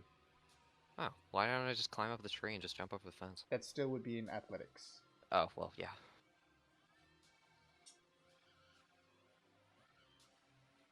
Come on, old bones. Oh no. Okay, it wouldn't have affected you getting out because climbing a tree is easy enough, but it does affect your style. You get the tree, you jump off, and your pants get caught on one of the spikes. You are Oh, that is comical. yeah. And your pant get caught, rips completely, and you are out of the campus with no pants. They're kind of just left hanging. For an 8? Hey, I succeeded. That was probably one of the best case scenarios. Yeah. I kind of like jump up and just kind of tear off my pants from the rail because Sure. holy evidence. You hear like a rip. One piece of cloth kind of falls on the other side of the fence, a little out of reach. But other than that, Put on my shit ass pants and I book it. The fuck? okay. We'll get back to that in a moment. As you make your way back to your place, what is Sorterum up to? Sorry, Damien. So I that was like a whole big event going on. I was like, okay. I was like, I'm gonna let them shine. Soderholm is in his workshop. I mean, from his perspective, the pink sand that he got a hold of is probably a key towards getting into this, well, vault that can't be opened. Even though the boss promised he had that figured out. He also thought that there might be a way that he can work on something new, or perhaps figure out a way to make a bullet out of this. Or so he thought. Swordroom's in his small garage with all the trinkets and cogs on the floor. And he goes over to his workbench and he pulls out the pink sand, and before he starts working on it, he takes his pinky and he dips just a tiny bit of his pinky. He licks it first, dips a tiny bit of his pinky into the Okay. pink sand, and then he puts it up to his nose and he huffs it. Okay. Instantly, I need a Constitution saving throw. Holy shit. Oh my god, Goblin about a trip. Okay. This is your first time doing it, so the DC isn't very high. Well, you're gonna need to make a couple. Pink sand is an interesting mechanic. Okay, 7. Oh. Uh-oh.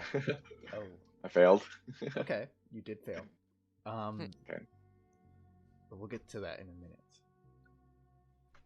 Sorterum, your vision kind of... At first you're like, what's going on? And then it instantly hits you. You kind of feel everything kind of move a little slower and your vision blurs a bit. But most importantly, I need you to roll a d12.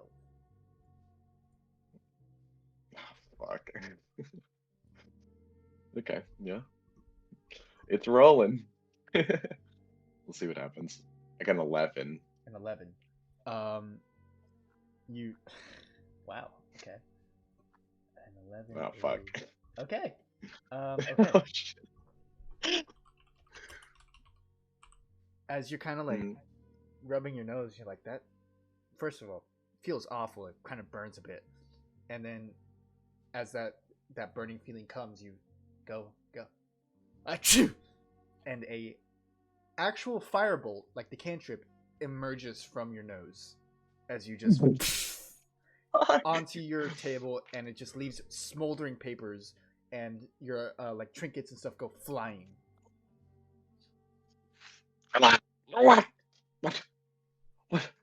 What?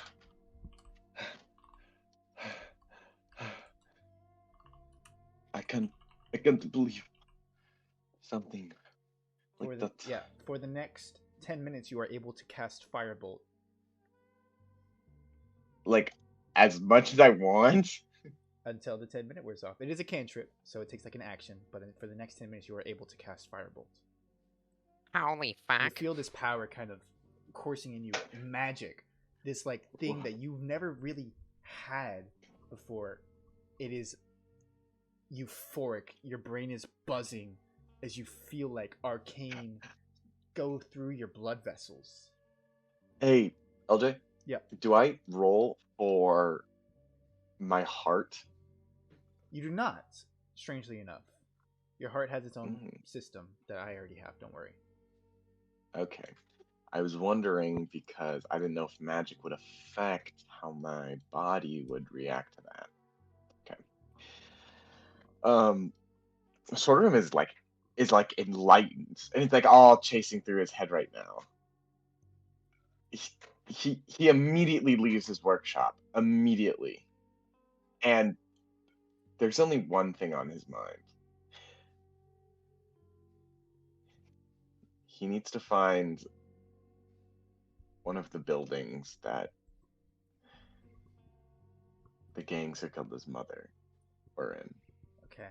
I don't know if I'll be able to. So that's in time. Flowerkind, which is a bit of a walk. I'd say by then you feel the high already leaving. It's like from Little and Moist to Flowerkind is like about an hour's walk. You kind of see like Sordrum, an idea flash in his head, and he runs back inside and he grabs the pink sand, and he just starts running to Flowerkind. Okay.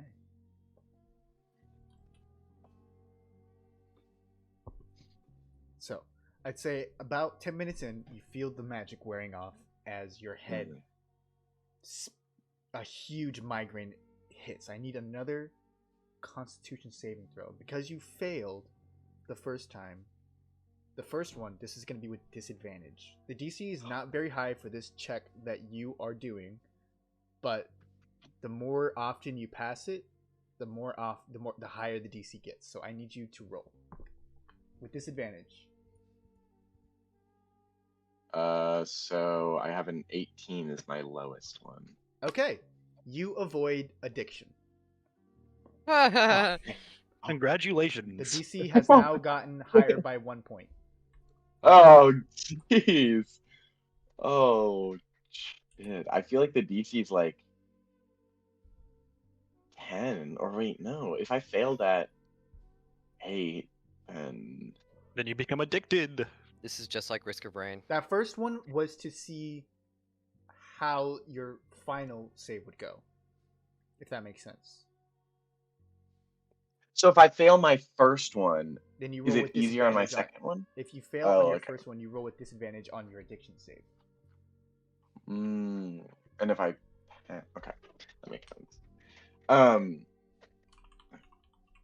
After he had the migraine, he stops and he's like in pain. He falls to his knees, and then he just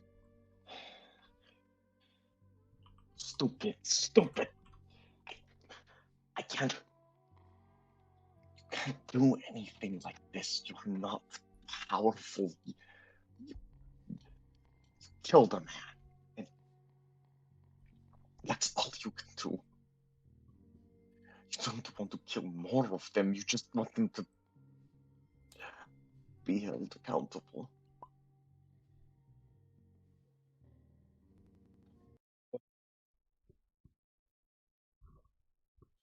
I need to go back.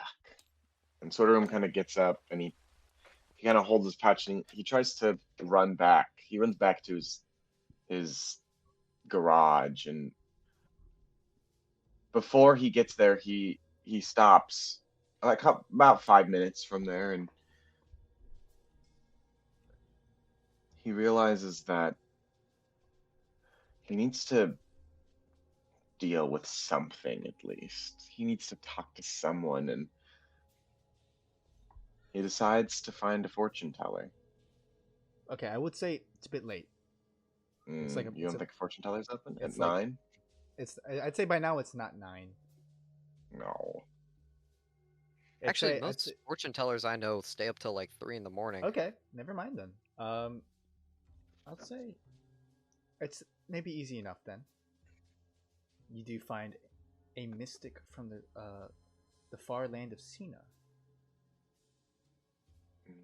You see, it kind of says like Siamese mysticism. I need to talk to her about the dream I had about.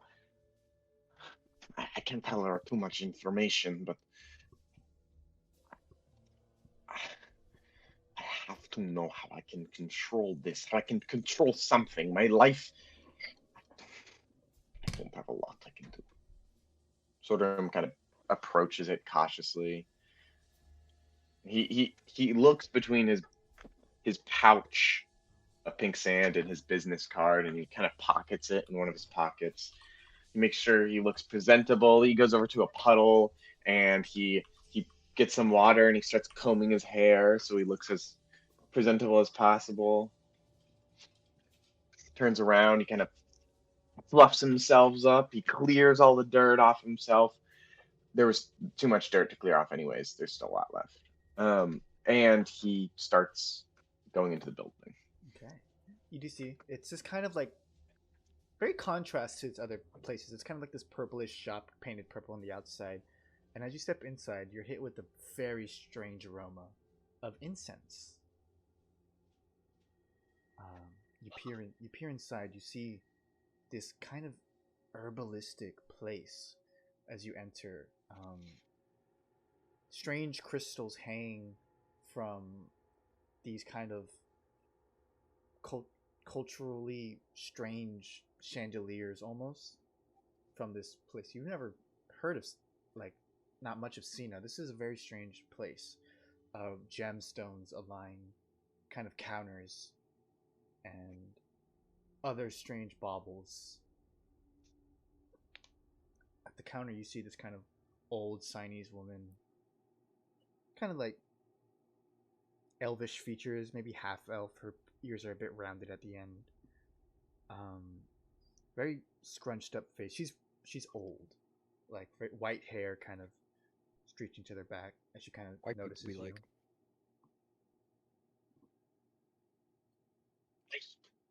I come for advice. I mean, a reading. A reading. Hold there, child. What is it you wish to know? I wish to know the context of my dream and what it means for me. Dreams. Dreams are strange things, yes. What is your name, child? It's my real name, or Whatever it is you wish to know. kind of see a sorghum. He kind of he's apprehensive. He never even told his real name to.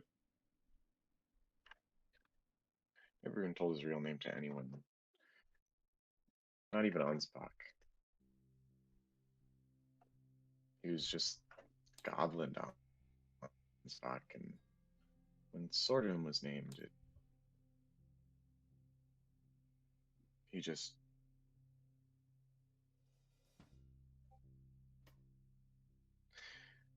he looked at the woman and he opens his mouth.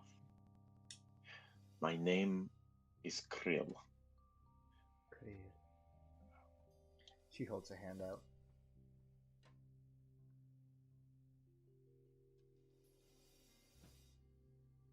I take her hand. I am Miss Imakura. Come. Imrakura? Come.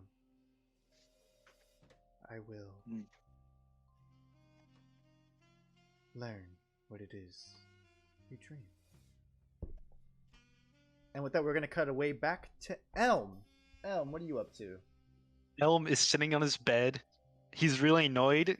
He's waiting for the police to show up to interrogate him. Okay. I'll say it doesn't take long.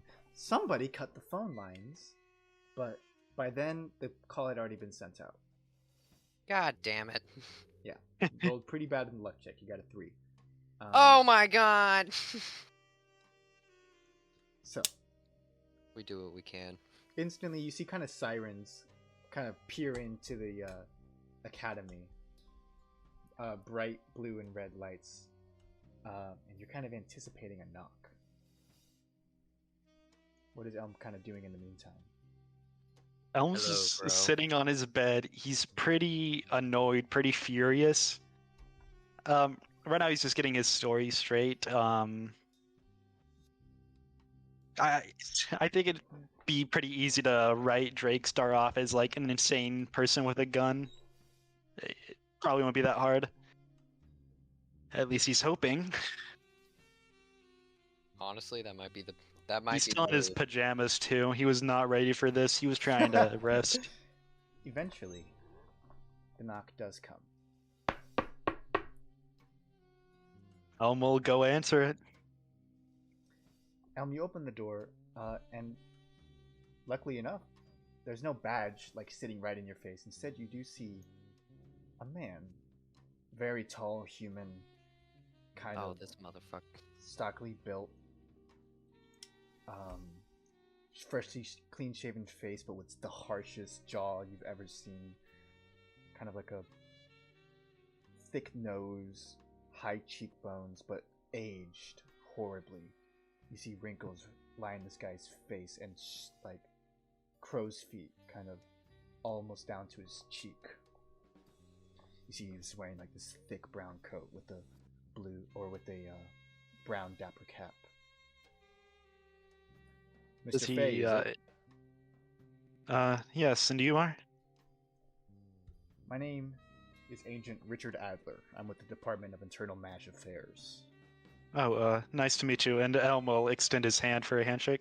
See, he meets it. Do you mind if I come in? No, not at all. And Elm will open up the door more for him.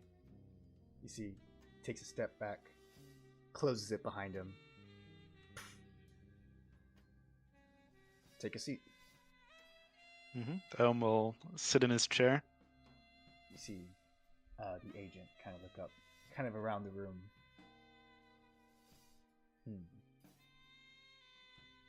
So I'm told that you were threatened. You see, he kind of checks his watch.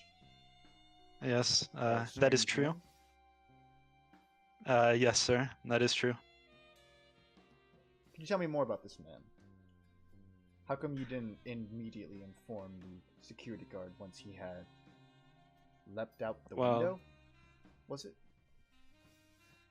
You see, the man threatened that if I told the guard and they started chasing after him, he'd start shooting people. Is that what he said? Yes, sir. Seems like an interesting story. You see, Agent Adler kind of look around the room. I'm sorry. It might not have been the best decision I made, but I was very shocked. You see, he notices across the side of the room. You have a roommate.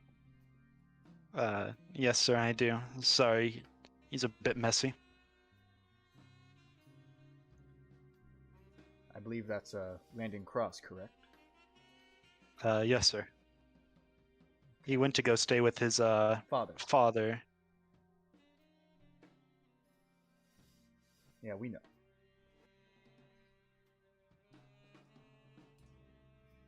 You see, he kind of sits on Cross's chair and kind of looks at you. You know, this isn't the only call we've gotten tonight. It isn't. Something strange earlier today in South Riverton. You know anything about that? No, sir, I don't get to South Riverton much.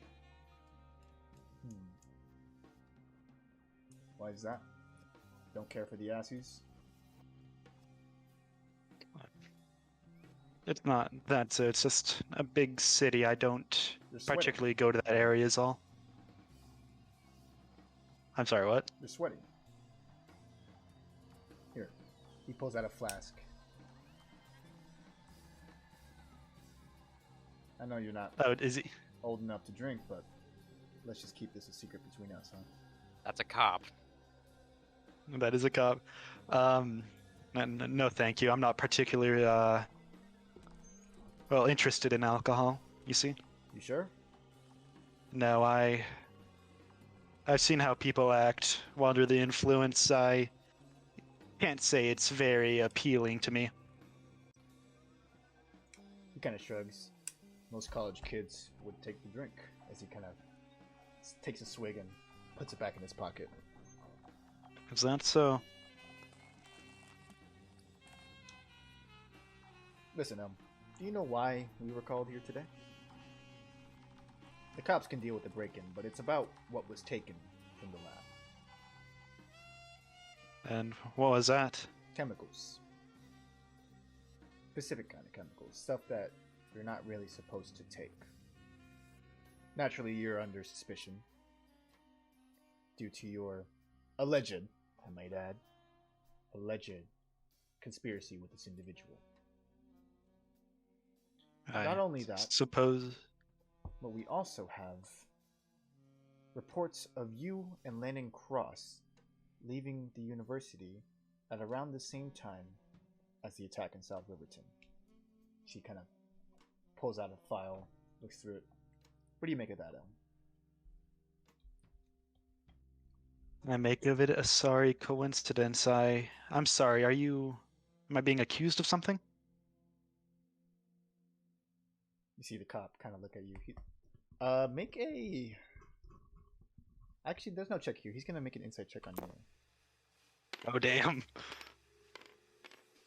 Oh no. Oh, Juice is here. What the hell? Yeah, he got out of the Hello, yeah. dentist office. Okay. Yeah, I was at the We'll dentist. bring you back here in a second. You see he kind of like... No. As he closes the file. Not yet. Did you happen to catch the man's name?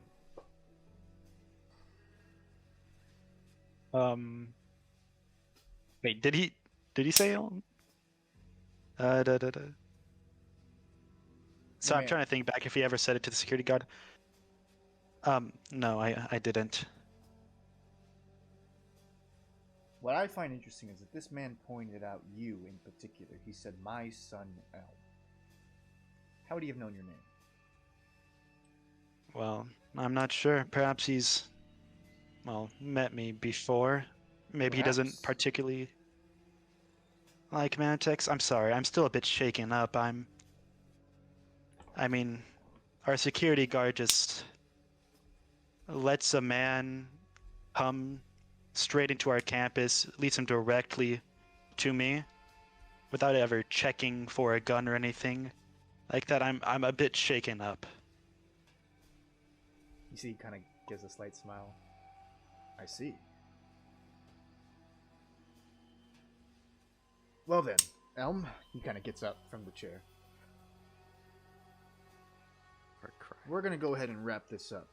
But if you ever find yourself remembering anything, you see he pulls out a card. Give me a talk. I'm always Elm close will by. take the. All right, Elm will take the card. I will. Oh, and if you do know anything about that South Riverton fiasco, let me know. Can't say I do, sir. Just in case. You weren't the only Mages to leave the college that day, I'll add. So, just in case you know anyone. You see If I kinda- hear anything, I'll let you know. He gets up, grabs his briefcase, kind of dusts it off a bit, tips his hat. I'll be seeing you, Elm. Good luck with the tests. Thank you. Opens the door and shuts it behind him.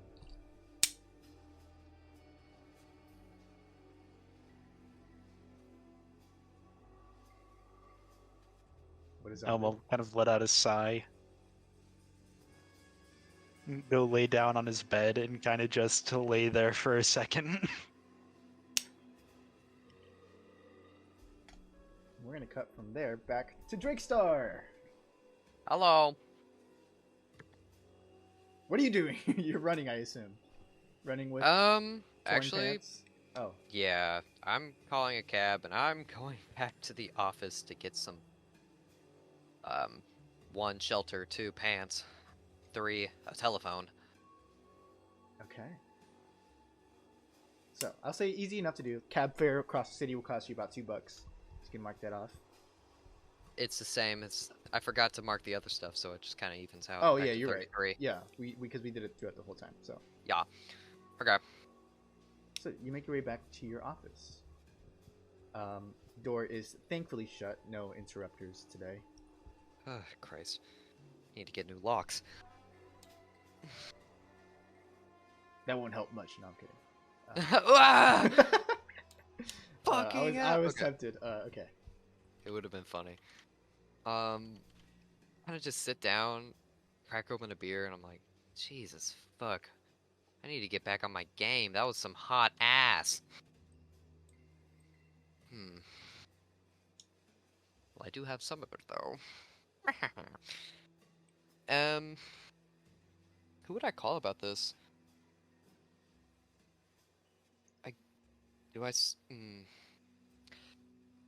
The Ghostbusters, bitch.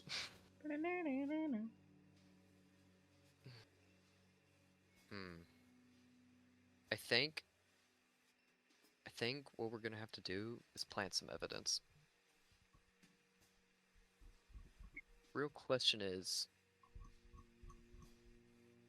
on who though? Obviously on a rival gang. Or a gang. Just anyone, basically. And call the police on them. Yes. Is there any like hmm,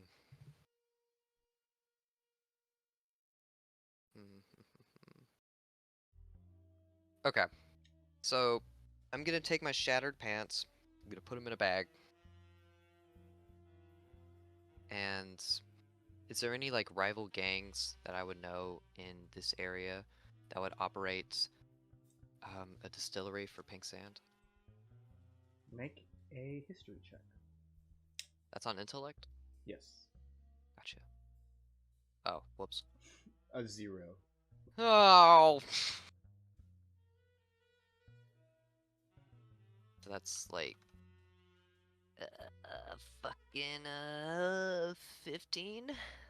15. Okay. You would know that the DeLucas. Well, because it's easy enough information, you've probably known it. I could have just given it to you. Yeah, the DeLucas run the Pink Sand Racket in Little Amoys, as well as all over Emler City. And I got no association with them hoes.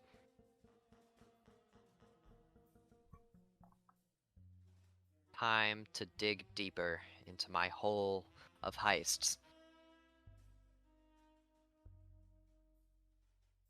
So, I'm gonna put on some gloves. I'm gonna dip a little bit of my finger into the chemical and kind of just lace it onto the pants. Put it back into the bag. I'm gonna stuff it in my shit. I'm gonna make out for that distillery. Okay. You know that other distilleries probably run a little into. I think it's the Harbor Way. So you can find Harbor. yourself at the Harbor Way easy enough. The Harbor Way. Okay. Just whatever distillery. And is there any like trucks or like an office? I'll say trucks is a bit easier to find than an office. You do see some marked trucks by the Emoisian gangs.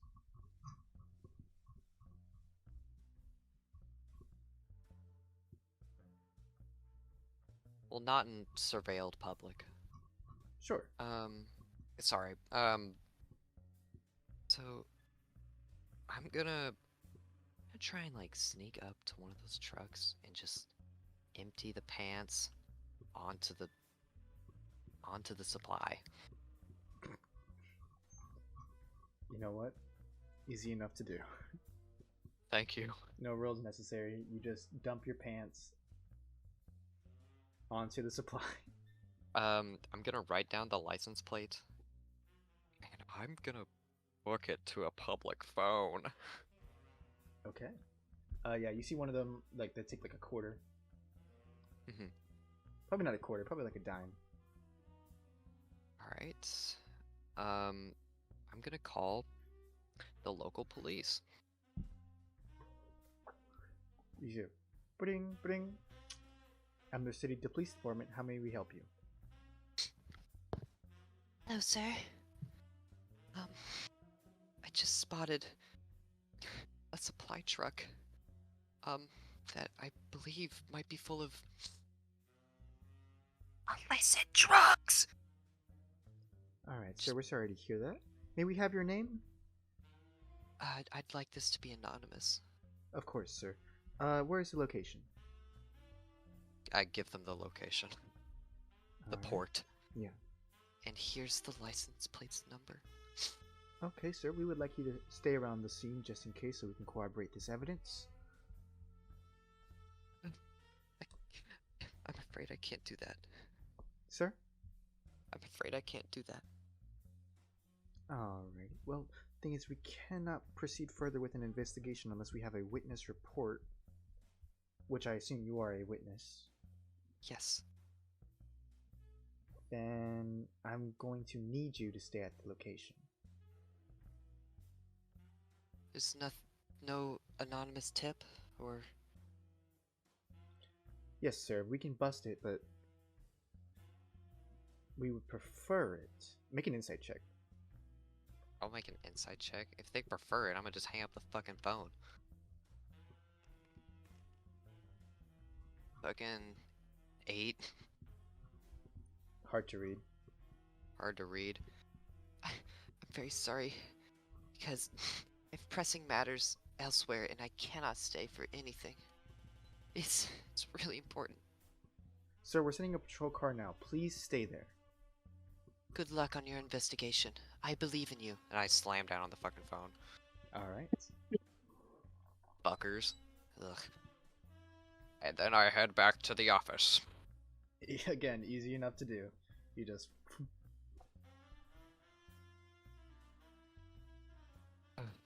Christ.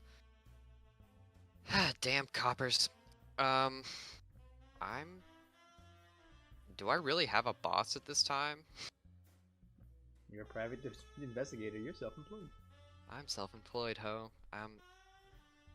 I guess I call Dante. It's like, bruh. Okay. So, phone rings. I'd say by now it's like 1. It is late. It's a gang member. His ass, Yeah. he don't sleep. You hear... Hello? Hey, Dante. Who is this? Drake Star. Drakestar. What you calling me for? Yeah. On my quest to, you know, do deeds, eliminate issues, get rid of pests, may have come into some complications, with the law. Kind of broken. Hey, I already passed off evidence. Put it on places that they should lead off my trail. I didn't tell anyone my name, I don't believe. And everything should be fine, but, you know, if cops come and bust my butts, you know, it would be nice of you to know that that's why. Yeah. Listen, Drakestar. We'll look into it, but... What the I'm hell not are you asking doing? for a miracle. Oh, I'm building a bomb. You see, he's like... You hear like someone spitting out a drink. Like he was like taking a sip before he... Yo, what? Yes, I'm building a bomb. Then I'm gonna plant it at the O'Connor's headquarters, blow it up, mark it up with terrorist signs. Yeah. Good God, Drakestar. You're fucking crazy, you know that? Crazy effective! Alright, well, keep in touch then. Let me know how this bomb goes. Of course. Take it easy, I'll Dante. take a look into the cops. I appreciate you. Alright. Point them in the way of the port. I made an anonymous tip, but these fuckers are denser than lead. All right. You didn't sell out the DeLucas, though, did you? Because that's their port. Maybe. Fucking hell, Drakestar. He hangs up.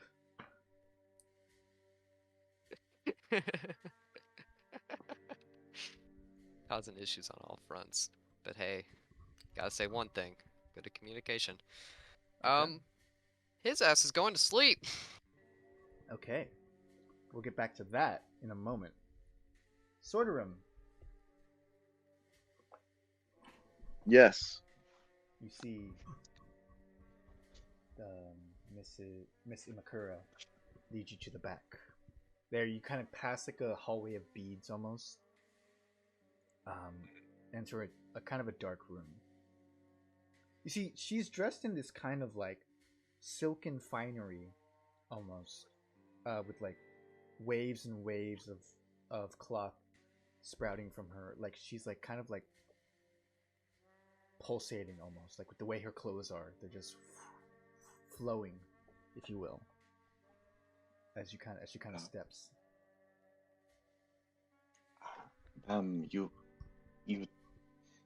You're like a spirit. my mother would talk about spirits and forest fae, and you remind me of one. I have been called many things, Krill. I've never been called a spirit. She kind of leads you to this kind of closed off area. It almost looks like a booth, if you will. She kind of opens the door, and there's a chair inside. Kind of adorned on the wall is like this bioluminescent kind of plant life that kind of flows from the flows down vines and leaves.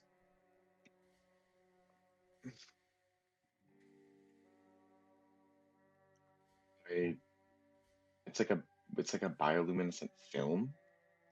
A bioluminescent plants that are like flowing from the top of this booth all around. Soderum's just completely stunned. What? Where did you get this? What? You see, she kind of grabs it from my homeland. Seen us full of many beautiful wonders.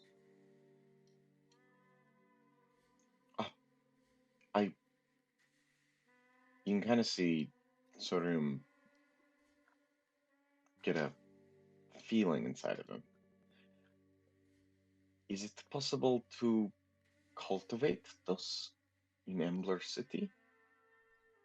It is difficult. This one here, it took me many years. If I tried really, really hard, do you think I could do it? I suppose. This one will not seed for many months, though. But perhaps I could look into it. You can see a smile come across Soderum's face. The thoughts of everything going on in his life kind of start to dissipate, and he kind of feels at ease looking at the plant.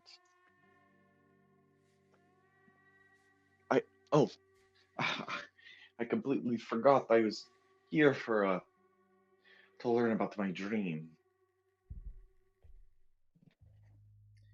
Yes, dreams. Step into the booth, Soderum. I will guide you on this journey. You make it sound like I'm going to take some weird substance and something's going to happen to me. No, not at all. I need you to be in here so I can peer into you, your soul. My soul. You kind of see like a bead of sweat start to form, and he gets worried. Just remember, don't look too deep, man. He sits down in the chair nervously. One does not employ my services if they do not wish to be seen fully. I guess that's true. Well, She kind of grabs the door. Do you take a seat? I do take a seat. She grabs the door and says, "Think of good things," and closes it. You see instantly darkness overtakes this little booth before that plant begins to glow ever so slightly. At first, it's just a vibrant green before fading to red to blue, before each leaf begins to take its own color, and this kind of iridescent dance around you.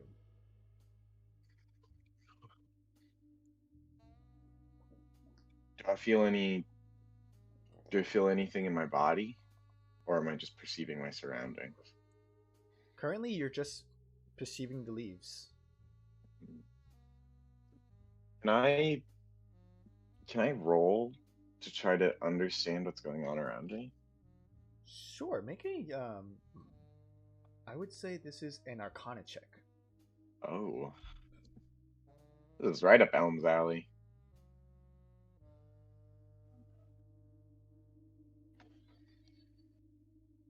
Seven. It's an 8.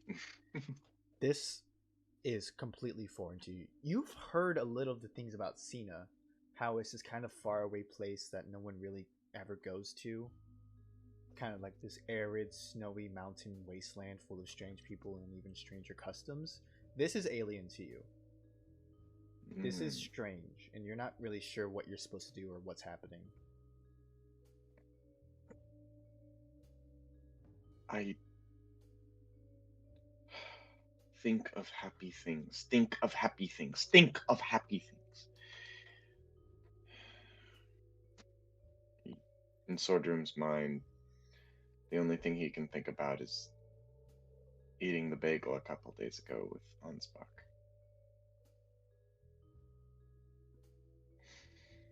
I was happy then.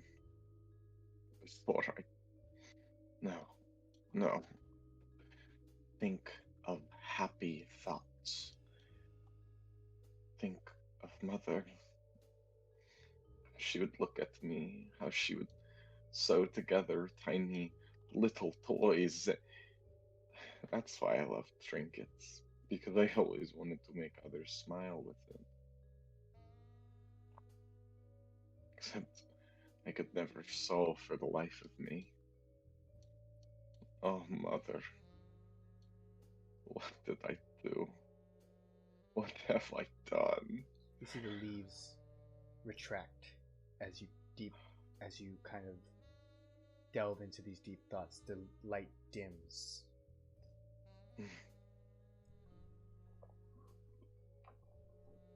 It's so dark. It reminds me of that night. No.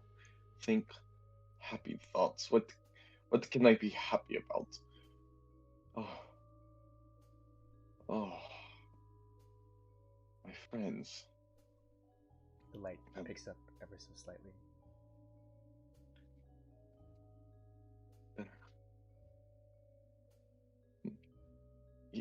You know, even if I lied, they still backed me. Mr. Drakestar, or Mr. Sir Drakestar, he had my back. He supported me when I couldn't speak to the leader.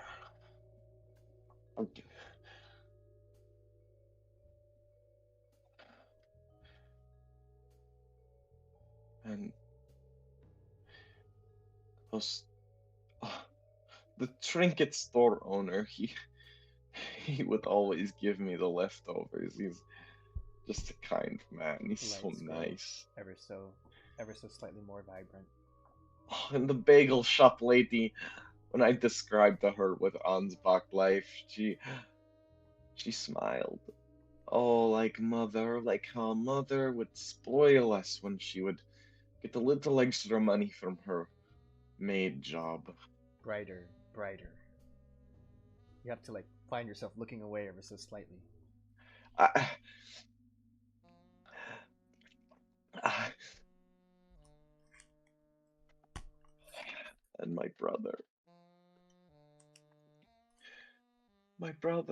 Grizzle, Grizzle, and his stupid face when he would punch the wall, saying that breaking his bones would make them grow back stronger. That stupid, stupid smile.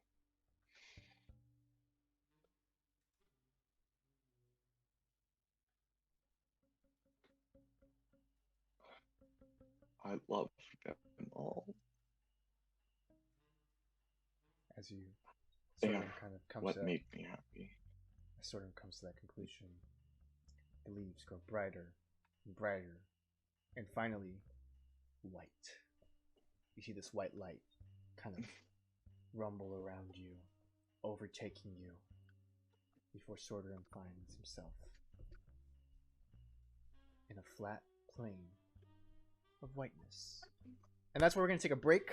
We'll be back here just a little bit. Awesome sauce. We'll be back Oh, in just a moment. Sounds good. And we're back. All right. So, Sorderin. Mm. You're in a field of white.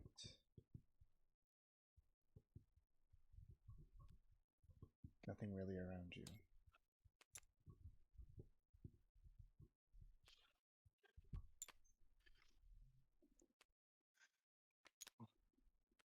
You actually feel empty completely.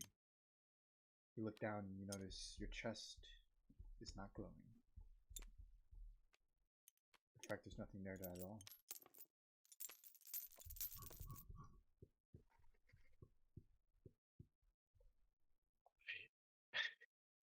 I'm free. Yeah, I, I knew it. One thing I didn't have to deal with.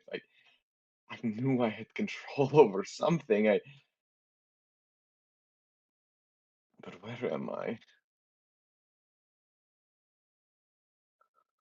What is this place? You feel your voice echo. This place. This place. This place. Why? Why? Why? Why? Why? Is this part of the procedure? Is this something I don't understand? Stand. Stand. Stand. Calm down, Sartre. This is. Remember, you were in the room with the. This is part of the healing process. Well, maybe I can finally sleep for once. Well, actually, not in this white of a space. I'll be up all night. I guess maybe if I keep walking, something might happen. As you take your first step, you feel dirt. Still white, but it feels like there's like ground here. Oh, It's uneven in some places. I do I have shoes on? Do you? Got those clan shoes? I, You got the I have clown the shoes on. clown shoes. Yeah. Okay. The terrain, the art. Oh, oh, goodness, I I can't remember the last time I've been in something so natural. It's just been city and my whole life. I start to run. Sorderum starts to run. As with each step you take, the ground feels a little more real. Tap, tap, tap. Feels natural. I'm free. I'm free. I have nothing to worry about. I I can. And as you rush past the white, it becomes a bit more legible. You see now clumps of uneven earth around you, as starts getting more color. You feel dashes of objects pass by you, and with each passing object, it becomes a little more tangible. You see trunks, trees, as you're running through another forest. You feel your body ever so slightly more different with each step you take. It's like I feel stronger. It's like I feel different. The trees, the sun, everything that Mom talked about, everything we escaped, everything we said we'd move back to once we made the money. Oh, oh, something natural, something lovely. Alive, Nature. alive. Yeah, damn, fucking dogs. I hate my dogs. Sorry. Mm. Wow. You feel the nature as now Your ship drops. Sorry. as now everything is tangible. You're in a forest again. Your body is different again. You're this kind of drowish figure, clad in the clothings of a ranger. What? This is familiar to you.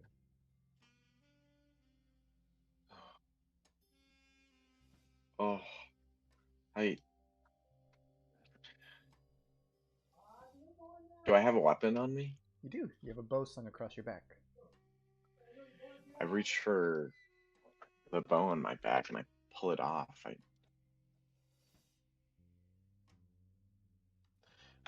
I look towards a single leaf hanging off of a branch in the distance, about 50 meters away from me.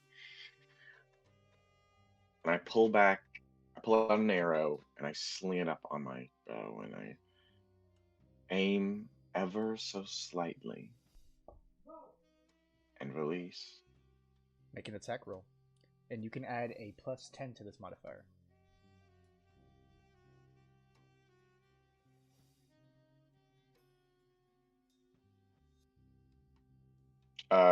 Roll d20 to see if it hits. Yeah. And you can add a +10 to it. Okay, cool. Watch me fucking obliterate this thing. 25. Yeah. The arrow whizzes past. Familiar, as always. You're always a great shot. Suddenly a memory flashes by you. You were hunting, getting food for the kid.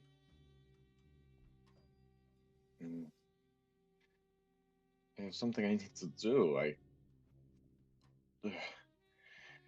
He's important. I start sprinting through the forest, gazing around to see if I can see anything. I lighten my step as to muffle the sounds so I don't get any unnecessary attention from animals. I look around and I try to find a deer. Make a perception check with, or a survival. Make a survival check with a +8. Oh, oops.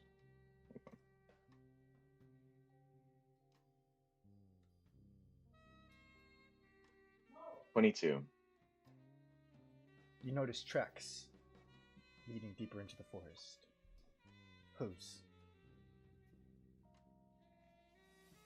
I follow them step by step by step.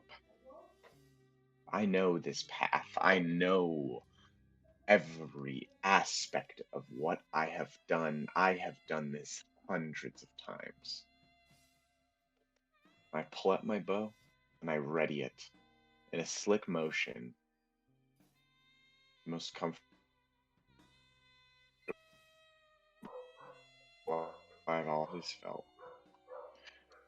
And I follow the tracks until I see up in my sight a deer, a piece of meat to feed me for another day. I sling my bow back and aim right towards the head. Make another So attack roll. I can kill it in one shot.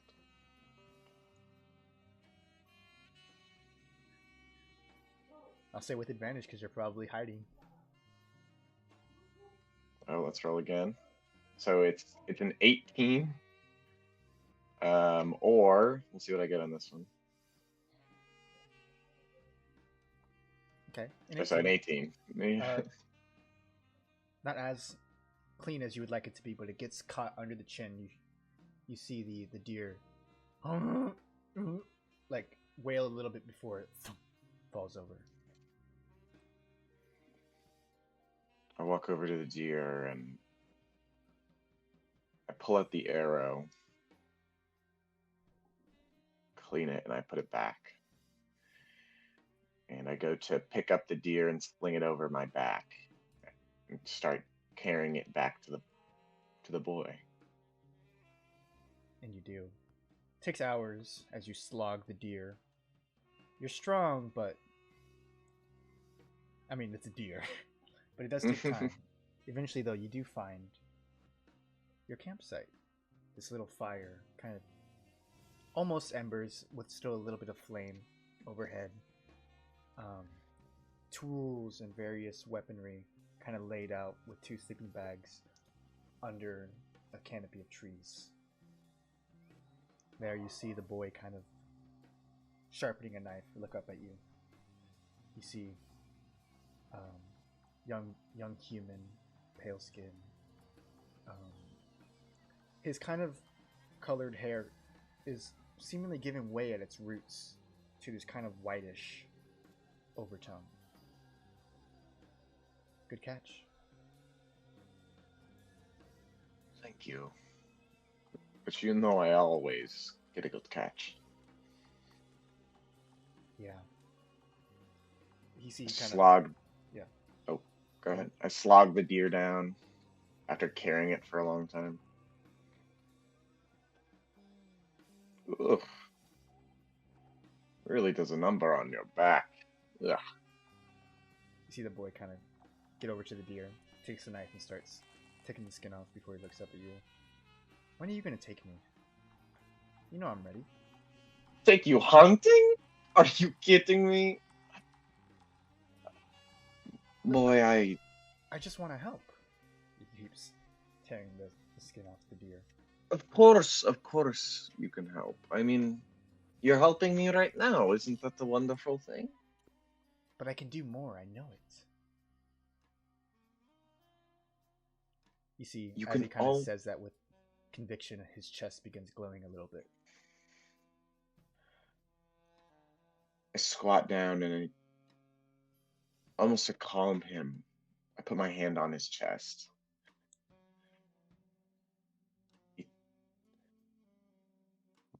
You will be ready in just a couple months. But time is the most important aspect of one's own journey for themselves. You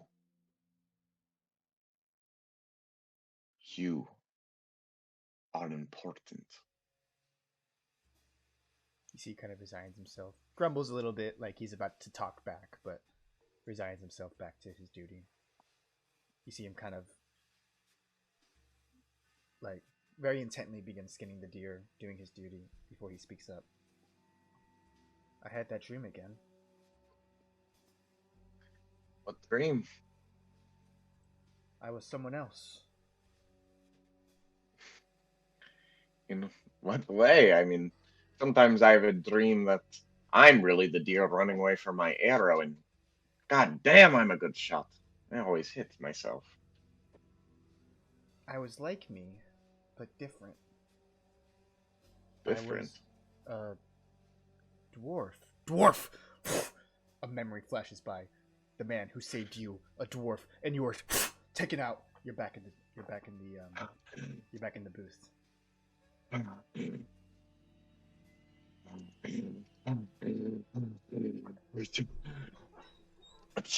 Sort of struggling for breath.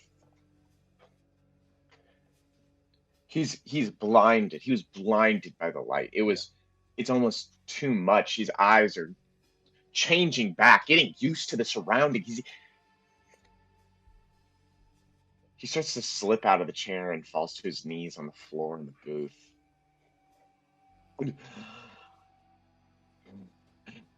Dorf. Dorf. Dorf. What Dorf? The Dorf.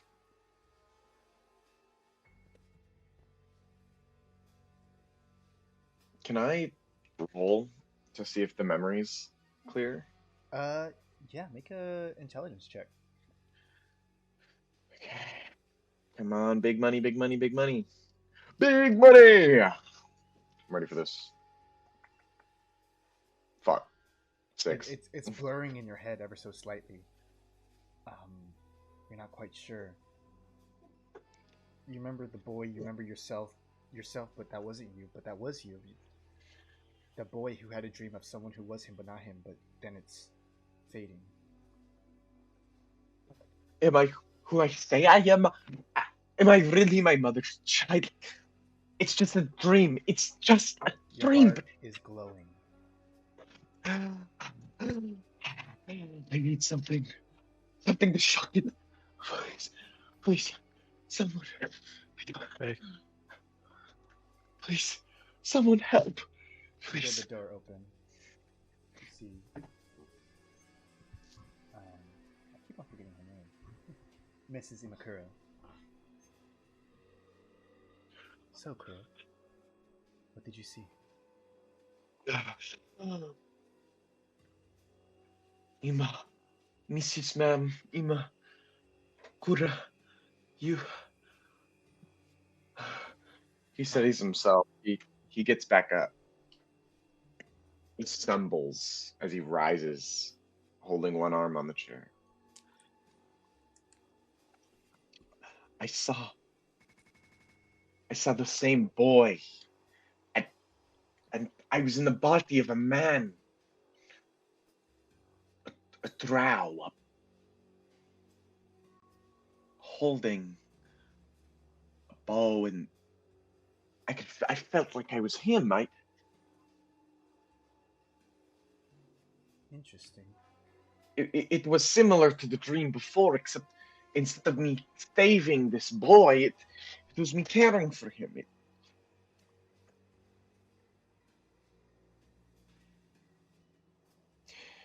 And then, no, I can't. I was peering into you when you were in the state.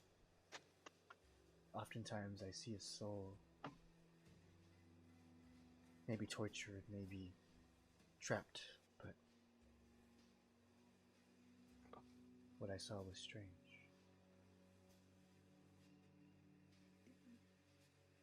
It wasn't one soul. It was 1,000 of them.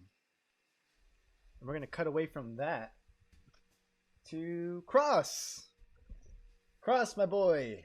Holy fuck. Oh, can you Yeah, narrate the scene for me? Yeah, so Cross, we're gonna take a step back from time, as you earlier in the day you decided that you needed to feel at home. Things were too much. The day's events were too much. So after receiving a hearted letter from your father saying that he missed your company and want to have dinner with you, you find yourself outside the Cross Estate in Flowerkind.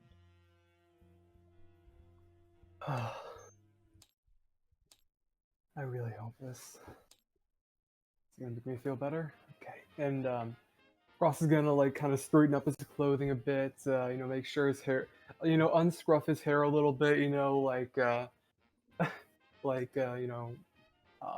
Kind of trim, not really trim. Groom his beard with like his hands and stuff. Okay. You're normal. Everything's normal.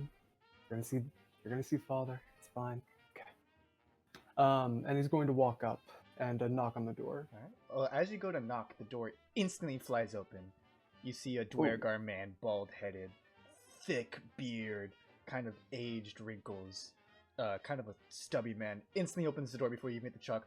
Landon, my boy! As he goes Ah, for a hug. Landon is like just stiff as a board because he like couldn't react fast enough to get his hands up. Oh, hello, father. Oh. It's so nice to see you. My son, my son! Oh, How you're have you crushing been? you're crushing the breath out of me. Oh, let me pick you up. As he Oh. picks you up and brings you inside the house, closes the door with his foot before finally letting you down. Yeah. Oh, wait, Okay. You- I'm good. you're a I big think. shot, huh? Too big of a shot to right to your paw? Oh, sorry. You know how it is. I've been really Ah, busy yeah. with I know how You know- it is. It's student life, I get it. How's the good one, Elm? Elm. He's doing good, and like Cross has like a flashback to Elm and him fucking killing people. Yeah, he's doing good. He's really good. He can handle things really well in stressful situations, I've learned. Ha. That's awesome. That's Yeah. good to hear. You know, I hope he's keeping you safe. That's what I mostly hired him for. Is he doing that? Yeah, he's trying to keep me safe. Though sometimes I don't make it easy on him, I will say. I wouldn't think so. How about maybe a couple days from now we bring him over for dinner? And Oh. what about, have you made any other friends? I know I always hear Oh. about you and Elm, and that's about it. But I want to hear about your other friends. Well, I do have one other friend. Oh, But like you can't tell her I said any of this, okay? Okay? oh, little bit of college love there, my boy. That I'm sensing. No, it's What's her name? her name is Anais. She's a That sounds Godorinthian to me. Are you sure she's all right? she is amazing.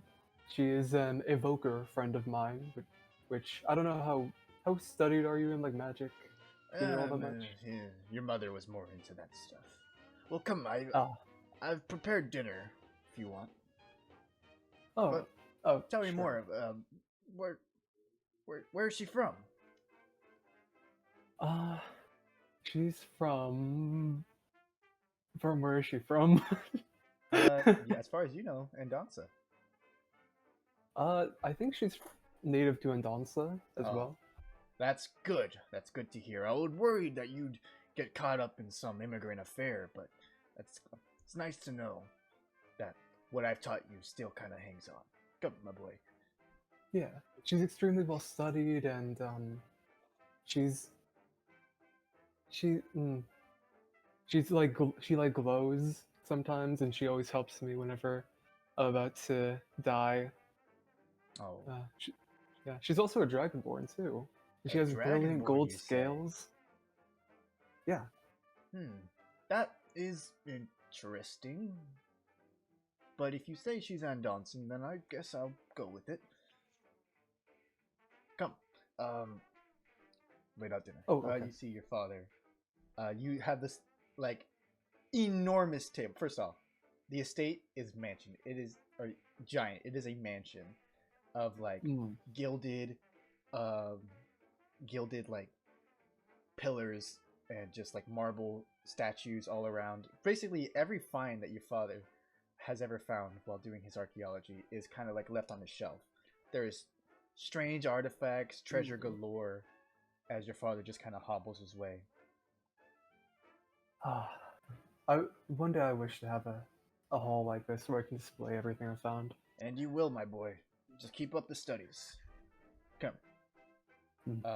You see, you guys make your way to the dining room. Above, there's like this crystal chandelier that's just kind of hanging like almost like 10 feet below the roof, as it's that tall. Damn. You see this giant kind of black stone dining table that can house like comfortably like 20 seats. Is this to the table from the memory? It was not. As you guys didn't always live in a place this nice. Okay. I'll sit down. What, are there like two chairs at the long end of each of the tables? So there's two chairs at the long end, but You see your father's laid out 3 dishes that were kind of like on either side of him. I'll sit down. I'll take my seat and I'll use Mage Hand to kind of like grab the plate and like move it towards me. Okay. You see he comes out with like this kind of pot of food with some oven mitts on. He notices that you're sitting like across the entire table from him. Yeah, I imagine we're at the opposite like ends Yeah. of the table. All right. Oh, sorry, I don't have Mage Hand. I guess I'll just like as I walk up to my seat, I will scoot the plate over to where I sit. Okay. He notices that and he's like, all right. Walks over to you, plops some. So it's a bit like chili with some sausages in it. Very simple Oh. meal. You would know that this This- was one of your mother's favorite dishes. As he kind of pours some on your plate, walks over to far across the table, pours some on his, and pours some on an empty plate sitting next to him. Cross kind of like rubs his amulets as he like watches this. Ah. Rubbing on my amulet. So father, how have you been? Good. I've been in the works planning an expedition to the farthest southern end of Sina to see what kind of strange ancient Maj ruins may lie there. Ooh. Yeah. Oh. I do actually have something to ask you about. Do you know anything about like those old like dead languages that people don't know if they exist? Like I think like abyssal, infernal, celestial, and the like. Yeah, of course. Do you know anything about that? Have you uncovered any ruins that talk about that or that are in that language? Well, of course, like, on our trips to southern Andaramon outside Gladewater, there were the old Asimar ruins of Of course. of House Aderon, as well as our many trips to Torhall.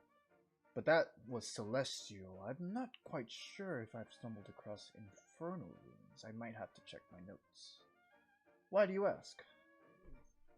I'm just doing. It's a part of an elective for school. You know, I'm always putting in more and more work. That's good to hear, my boy. Sometimes I wonder if these intellectuals make you lazy, but I'm glad to hear that they're keeping you on your toes.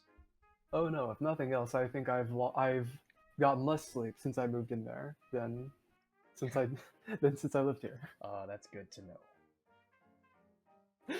Yeah. So Oh, is there I imagine that there would be one more empty seat at the table, right? Yes, the one directly next to your father where that plate of empty food is.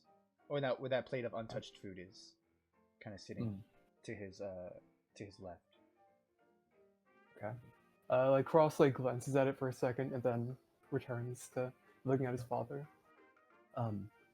Yeah, I've been trying to find some expeditions and whatnot. I do have one in the backlog, but it's going to take a while to do. And the others I've been trying to do have just been kind of falling apart. What have you been thinking? Can I talk with you about something kind of serious a little bit? Well, of course. Have you ever killed anyone? What? Yeah. I mean, yeah, it's silly. It's just, you know, it's things, I wonder about, I don't talk, you don't talk about your life before you had me much, Well, you know? of course not. I came awful close once, though. There was this Egoshian bastard who wouldn't let us anywhere near this old temple. But, I was readying up my fist, but luckily your mother stopped me. But oh, I was close. Yeah. Cross kind of, as his father goes on to the spiel about another, like, kind of, racist or, I guess, like, nationalist thing or whatever. Because his eyes kind of, like, glaze over for a second. So, you don't, okay, you haven't, okay.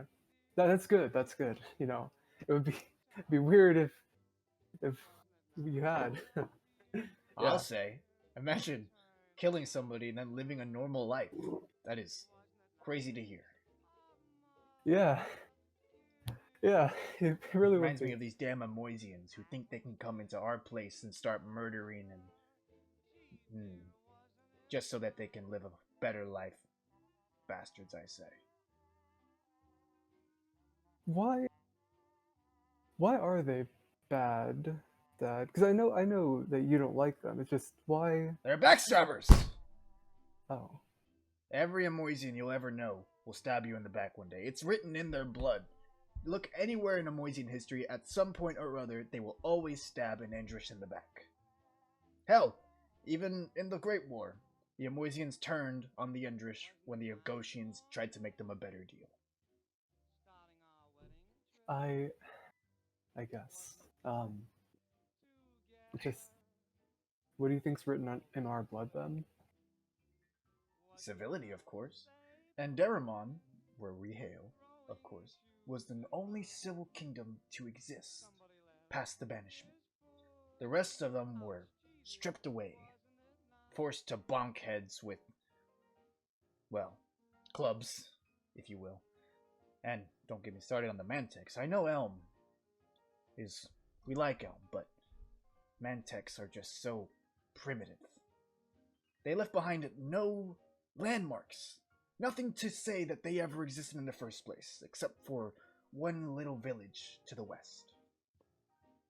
As he talks about how civility's in our blood, another flash to the ray of frost that cross slammed into one guy and kind of chills his entire body, pops into his mind again.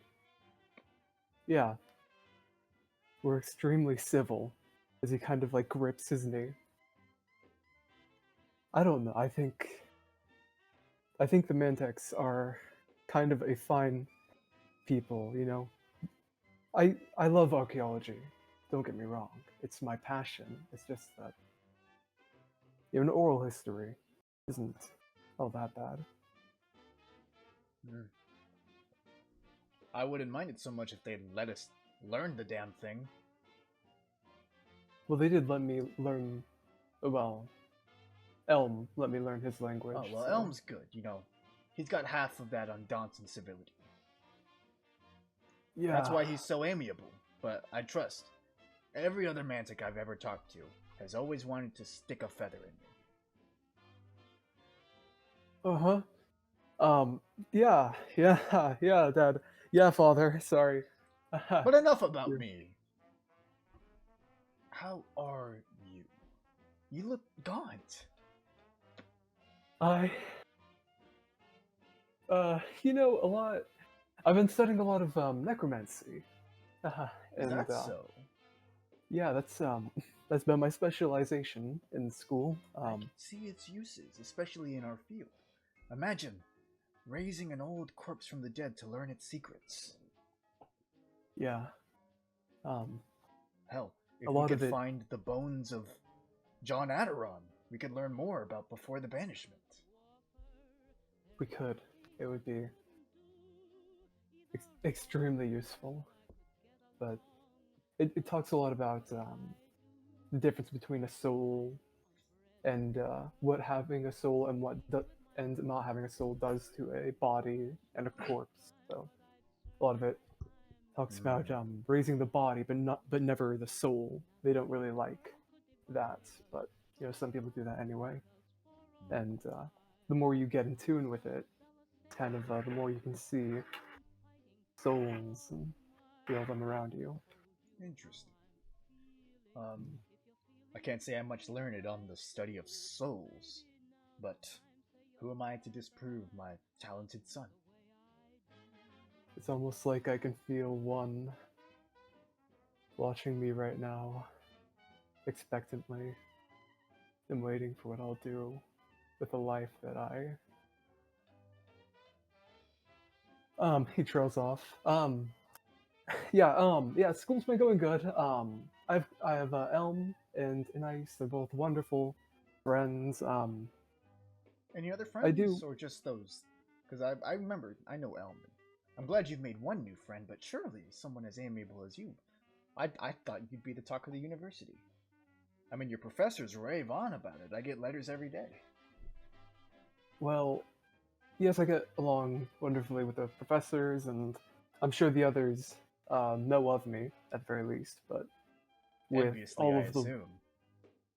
of course, but with all the Is he gonna work tuck- Ooh, is he and gonna tuck- trying to make time to hang out and planning stuff and studying for this new test that I have to do for the provisional Maj license exam, it's a lot. What about little old sorter room, huh? Hey, No, he's not gonna tell his father about the goblin who's gonna fucking be racist towards. Yeah, there are a few others, but I don't. They're not important. They're not relevant right now. Maybe I'll introduce you to some more. Not important. Sorterum drops from the ceiling. What? Nah. What? Not important. Hmm. Yeah, just some, normal people like goblins. He like mutters slightly. Goblins. Well, I'm glad to hear. You know, I was thinking, when your mother gets back, we should get together again. I'm assuming by then you'll already have your license, or at least on the way track to it. I thought we could go back to Indaramon. Yeah, that would be.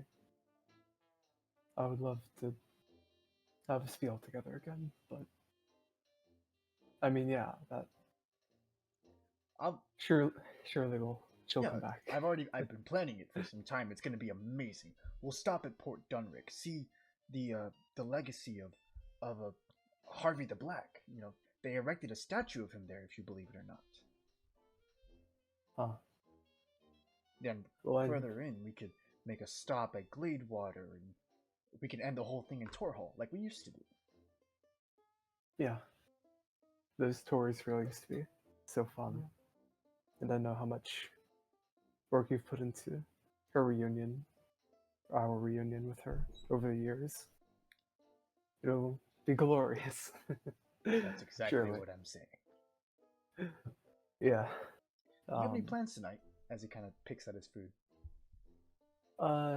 No, not really. You can feel free to stay the night. You know, this house gets a bit cold at times. Surely you must miss your bed. Well, I do miss the maids. Perfect. My room. I will have them see to you. As your dad cleans up his plate, he looks down at your mother's empty seat, picks up the plate, mutters something, says, "All right, well, I'll see you later." As he goes back into the kitchen. Okay. Cross's plate is kind of like he's like he's pecked at it a little bit, but it's kind of mostly still there. And he just kind of has a pit in his stomach. And this doesn't feel the same as it used to. Okay. I'm gonna Cross takes his plate and he'll walk it over to the sink or something. There's plenty of Yes, so- sinks. Yeah, just some sink. Yeah. And he'll go and like stare at the empty chair again. I really hope he's right. And then Cross is going to stare at a lead for some archaeology site. It says it has the what's the name of the here, hold on, let me get it. Sorry. This archaeological dig site contains the name Emler City Depository on it. Cross will fold it back up and put it in his pocket. If he's right, then that's where he'll be. I'll say, Cross, as you kind of look around your old house, you notice a couple things. You do see some old, like this very large family portrait of like your father kind of on this chair, your mother behind him, and you were probably at around like 8 years old, kind of standing in between them, dressed in this kind of like navy blues. Mm-hmm. Since we do have this picture right here, do you want to describe Cross's mother? I do. Or like this picture of her at least? Yes, I will describe your mother once I remember what she looks like. Here, I'll fuck it out. Here, I'll give it to you. Here. I got it. Where is it? Your backstory. Okay, Once I remember perfect. what she looks like. Cross. Yeah. Okay. So you see this kind of large human woman, kind of 6'1", a lot of scars and stuff like that all over her. You see this kind of olive skin, these gray eyes with this kind of even in this like very professionally painted painting, her hair looks a bit worn and raggedy, with this kind of like blonde rough cut. You see her hands are definitely callous as she has one over the shoulder of her husband. You see she kind of looks, giving this look of extreme confidence, whereas your father has this kind of look of like intense study. She's giving off this aura of confidence. Yeah, like I said it before. You see that she's just an imposing figure, even in the, especially with this giant like 20 by 10 foot painting. Cross will like kind of gently brush his hand against the frame. You're happy then. As you kind of stare at your mother, you see her eyes kind of are looking at something across the hall. You see her old study with a large padlock locked on it. Ooh. That you remember has been locked ever since she disappeared. She left, you mean? Ever since she left. Okay. I'll glance over the study. Not even a thought to enter it crosses his mind as he's going to go up to his old room, I guess, now, because he's been out of it for a while. What does Cross's old room look like? It looks boring as hell. It looks boring as hell. It looks like his room dorm, he doesn't have anything up, but there's papers everywhere, so it kind of has that kind of aesthetic. But in his other study, he has like maybe 1 or 2 archaeological like findings, like tiny little trinkets on his desk, and then that's it. Because the papers have all been cleaned up by the maids and whatnot. Okay. And you do see that it actually is mostly untouched since the day you left, almost like your father instructed nobody to even get close to it. You see some stacked books. I'm gonna look at the I assume there's like a book for like the entrance exams of Sarah J. Emler. Oh yeah, most definitely. You see. Yeah, I'll pick it up, kind of like turn it in my hand, like look at the front and back. Yeah. I assumed it would be a lot harder to get in, but I assume that this test, I should treat it like it's life and death. I should probably study, especially since I won't be bothering Elm. He's probably doing fine. He's probably having the best night of his life.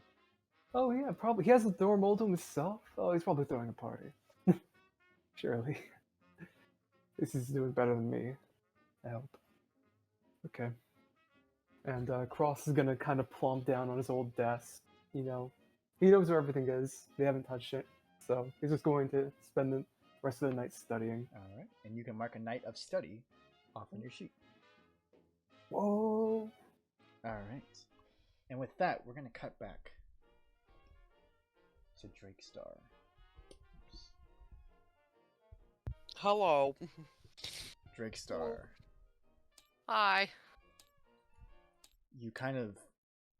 Bitch, I'll wake up. Hang on, I'm making sure the audio is loaded. It's Damien's fault. Damien's not loading the audio. God fucking Damien, you're old. What? What? No! No. It's alright. Drakestar. Mhm. What does your nighttime routine look like? Whew. Well, I'm getting there at like 1 in the morning. I walk into the other apartment room, and the bed is has no frame. It's sheeted, but there's no frame. Kind of just looking like a Twinkie on the bottom of the floor. Slightly yellow, not pungent, just slightly. It's a desk, a second desk. How he can afford a desk, 2 desks, and no bed frame, God knows. And a box full of dirty clothes. He kind of takes off all his clothes, puts them on the fucking box, brushes his teeth in the bathroom, honks the fuck out. So, Drakestar, as soon as you lay your head down to rest, you feel someone shaking your shoulders. Drakestar! Drakestar, get up. Yeah. What's up? Hello. Hey, you right? Yeah, I'm up. What's up? It's your watch. You look around, you Yeah. see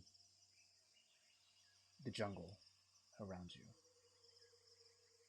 Yeah, my watch. You're with You got Carillo. it, man. With Carillo. Yeah. Thank you. Yeah. You got it.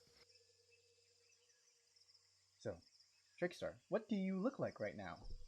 As you wake up, probably about 20 years younger. This is like age 23, 25 Drake Star. He doesn't have as big mud chops, but there's certainly a beard coming in. All of the wrinkles on his face are smoothed out, with almost a clean face with burgeoning eye bags coming in. His eyes are light and young. His body fit, strong, that of a soldier's. He wear he wears all camo, dirty, but not his choice. He's optimistic. You get to your watch position, this kind of foxhole dugout in the jungle brush, overlooking this small little hill, as you see an old buddy, Carillo. You do notice his face is a bit blurred for some reason. You're not quite sure why, but you notice he looks up at you. Drakestar, Good eat. I saved this rifle for you. I got the mud off of it mostly. He hands it to you. You see, there is still like a fair amount of mud, but you see like the rifle catch is still open enough. Thank you, friend. These nights are rough and dirty, but anything for the army, huh? Once we get those capitalist pigs out of this nation, we should be good.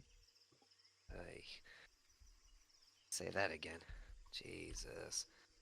Ruining our perfect country. Oy. The Northerners ruined it themselves. As he kind of takes a seat, lights up a pipe, offers it to you. Thank you, sir. Dirty, dirty capital pigs. You've been acting different, Drakestar. The sergeant's I'll worried. Nothing to worry about. I'm as thin as a fiddle, sharp as a knife. I can See, cut down all of ya in just a minute, you hear? I know. I've seen what you're capable of. Smokes it again. Still, though, if you ever need a break, just let me know. I will. You've You'll be taken the enough. first to hear of it. You've taken enough beatings from me. I think I owe you one. Yeah, I'll let you know. You'll be the first to hear of it, I promise. You see, he takes the pipe back from you.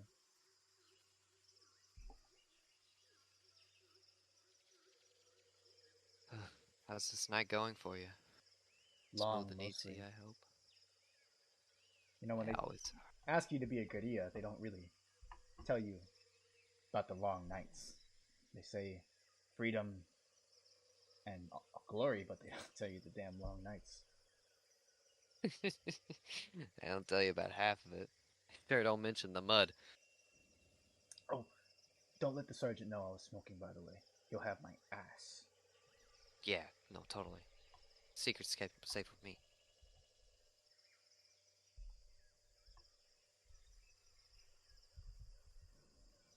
You guys kind of sit in silence for a moment. The jungle seemingly growing darker. I never asked, what got you into it? The army? Yeah. Well, ah,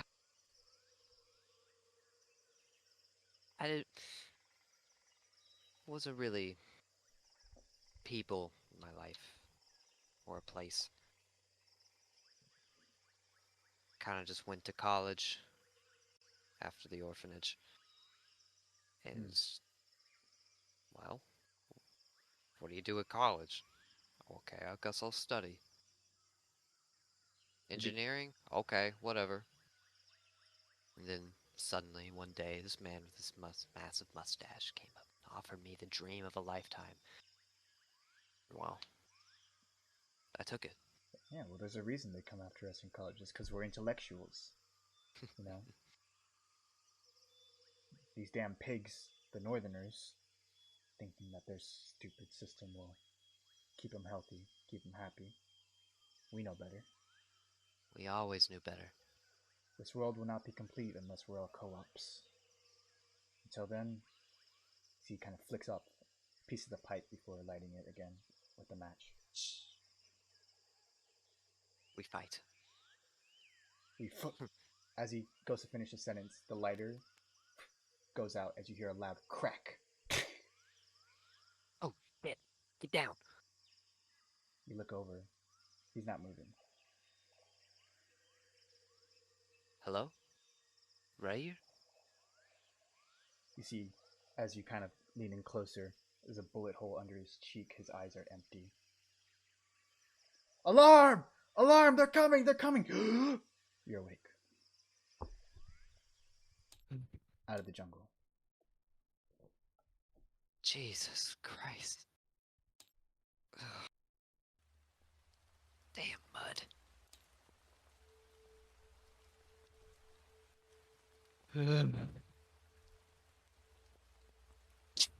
Opens a beer. Good morning.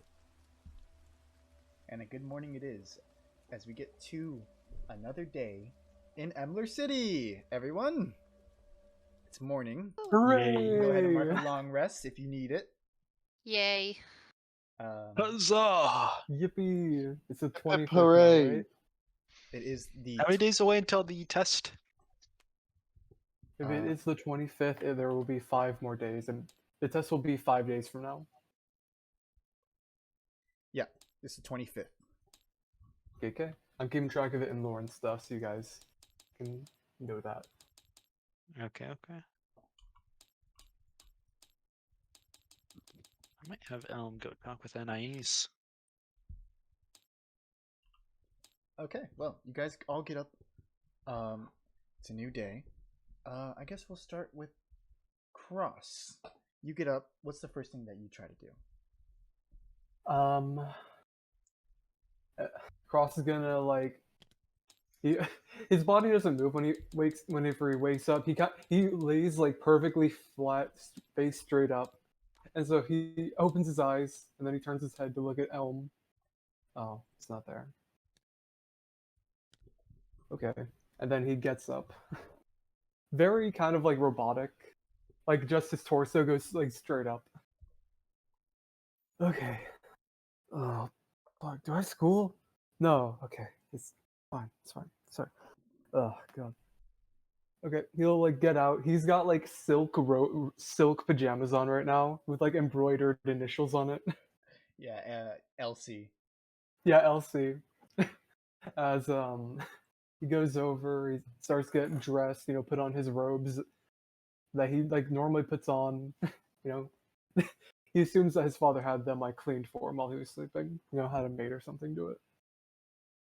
Because of course, why Yeah. not? Oh yeah, they were sitting on a chair as soon as you woke up. Perfect. Oh look, they got. Oh look, they ironed them. Do irons exist? They do Sure, exist, yeah. right? Steam Yeah. iron. Okay, they ironed them. Perfect. He'll get dressed. You know, he's still kind of in that daze that you're in whenever you first wake up, where you don't have to think about any of your problems. So, yeah, okay. Okay. I'm at home. I should probably go tell Elm. I didn't really tell him. No, I did tell him. Okay. Yeah, he's fine. I'm sure he had a wonderful time yesterday. You know, having the apartment to himself and all. Okay. Yeah, he'll get everything ready. Put his spell book in his like holster on his hip, and he'll go to see if his father is like out and about or if he's in like his study. Yeah, you see that your father's kind of sitting reading a newspaper, kind of sipping some tea. Ah, Cross. Good night. Ah, yeah, I slept better than I thought. Well, I say I slept better than I thought I would. I spent most of the time studying and then I immediately fell asleep, so that's probably why. That a boy. Yep. I think I'm about to head out, but Okay. She's like thank you crunching on some biscuit. thank you for having me, Father. Of course. I'll see if I can visit next week. Well, next week's actually going to be pretty busy. Yeah. Within the month, at least. Come by whenever, my boy. Okay. Thank you. I'll let you know when your mother comes back. Thanks. Yeah. And then he'll walk out. Okay. As he exits the door, like as soon as it closes, that morning stuff is gone. He's back to being panicked and like, oh holy shit, what am I gonna do? That didn't help. Oh, my head hurts even worse. Oh my god. I could feel that fucking soul. I could feel that man. The life I took watching on me, bearing down, wondering what I'm going to do with the life I ripped away from him. Fuck. I didn't know this was necromancy. I thought it was just the body, not the fucking soul. Okay, okay, fine. I'm gonna call a cab back to the university. And that's easy enough to do. You can get there. You can mark about $1 off to make your way back from Flower Kind to the university. Take care. You do see cop cars as soon as you What get to the the- university. The cab driver What drops you the off like fuck? that'll be $1. I'm just like, yeah, here you go. And then I like look out and I like scramble to get out. What the fuck? What? The I- cab driver drives away. I leave for I leave for 5 minutes. For 5 fucking minutes. No, wait, surely this doesn't have anything to do with people that I know, right? No, the chances of that are so low. And I'm gonna go walk back to my Yeah. dorm. Smash cut. Your Elm opens the door. Oh. Hey, Hello, Cross. do you see all those one, Real quick, 2, 3, Helm looks. 4? Helm looks. He's kind of got bags under his eyes. Oh, you don't even He does sleep. not look like he usually does in the morning. Yeah, Cross like looks you up and down and goes like, "Oh, how do you have bags under your eyes? You don't even sleep." Do you know why there are It's a 1, mystery to me too. 2? Do you know why there are 14 cop cars outside of the school? I do. Oh, here, let me come in. You know. And he'll Cross will like sit down on his bed. And we'll pull up his chair, sit down on it. So Yeah. So what poor bastard is getting swatted? Drake Star. What? That guy What? came back. Well, he He- came here last night. Here? Why'd he come here? He doesn't go here. Elm is immediately going to switch to the Mantic language. Okay. Okay. Then I'll respond in the same. What? Why did he come here? What? He doesn't go here. He came here looking to make a bomb. He said that he was my father. Where did he get past security? A look of disbelief that you've never seen crosses up or comes across Cross's face. What? It crisscrosses crosses Yeah, face. Chris crosses across Cross's face. What? Why did he come here? Why did he want to build a bomb? Why did he don't come here to know. do it? Why did he say that he's your dad? Why?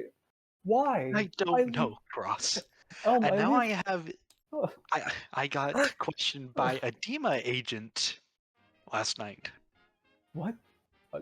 Wait, no, you're not fucking with me, right? A DEMA agent? No.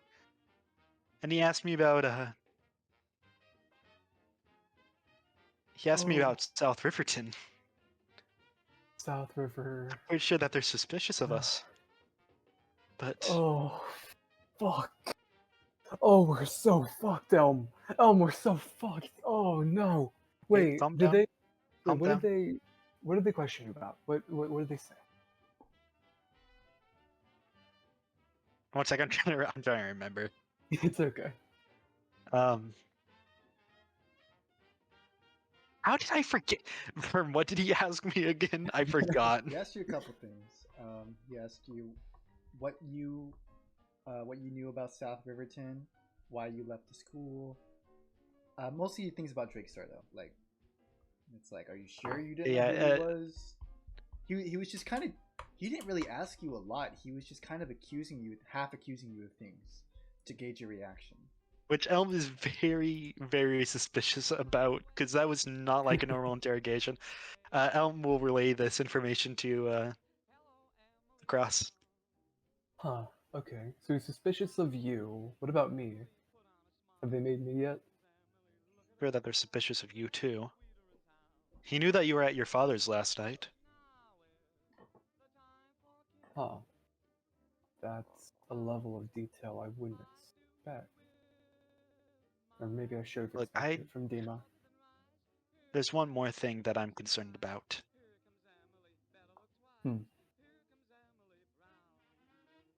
Anais knows that I know Drakestar. I guess. So if she hears about Drakestar coming here, and the situation with me and him, I am concerned that she may be suspicious. Huh. So what do you think we should do? Should we talk to her about it? What do you think? I'd like to get a story straight with her.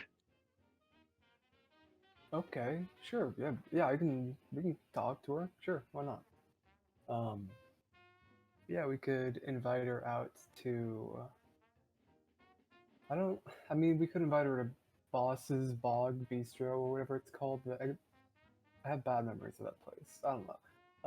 We could just go to a coffee shop or something, I guess.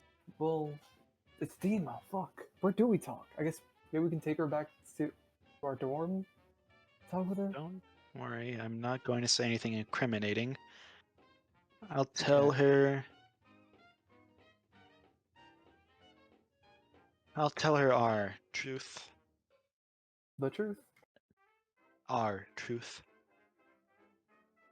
You're going to lie to her? Yes. Oh, I don't. And I you can't. don't need to come along. Okay, yeah, Elma's I don't going know to if like put on his coat. no, Get I ready just, to leave. I can't lie to her. Yeah, it's probably best if you do it. Well, then you can stay here. Yeah. And Elma is going to try and find Anais. All right, we're gonna cut away from that to sorter room. Sorter room. I am ready. Where did you go to sleep last night? forgot to get to that part. After that insane revelation, I think I asked the lady if I could stay the night because I was there till like 2 in the morning. yeah, and I think she was fine enough. So, by the way, that whole thing ordeal cost you about $10. Oh shit. Let's Oh, just no. say that I am now down to $5. Okay. So, you wake up the next night. I keep on forgetting.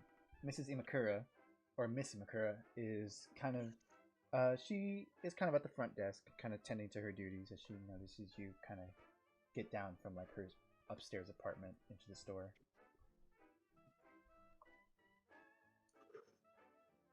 Feeling all right? I'm feeling better. The whole incident yesterday, it made me.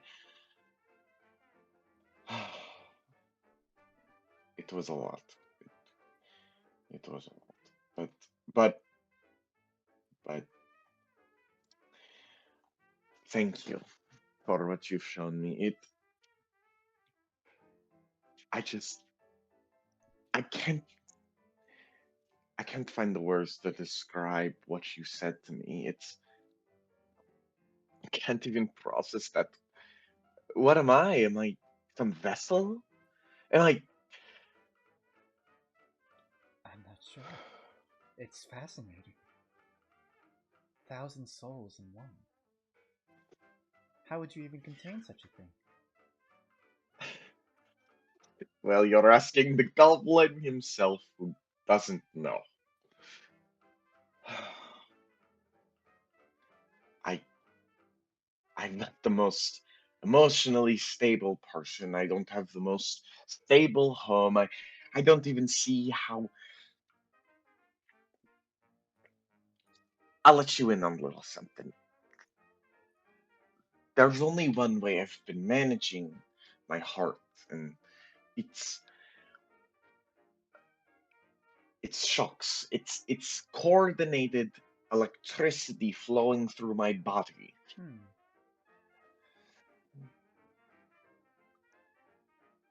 There's no other way for me to. Do you have any natural ways? I mean, listen, I can't keep shocking myself my whole life. I'm not sure about remedies. Of course, most of the things we sell here are sort of herbs to lower one's stress and things like that. But I must say, something of your condition is completely foreign to me. Hmm. Well, do you have any idea how I should approach the souls in my body? Well, with what you described to me, I assume you did tell her what you saw. Yeah, I did. That's what after the thing I started telling him. These souls appear to be connected to you in some way. I think you would need to, I don't know, reach out to them in a way. I wouldn't know how to begin to do that. But I must say I'm Ritual? intrigued. A ritual of some kind? You know, I'm not well versed in magical. I did shoot a firebolt the other day, but I, I, I need any. Do you have any ideas over just a person or something? Maybe a group of people. You know, I'm not a racist like those Embrys people. I, I like all people. If they can help me, I will gladly do something for them. Do you know anyone, perhaps? I do not. No, I would need to look into it.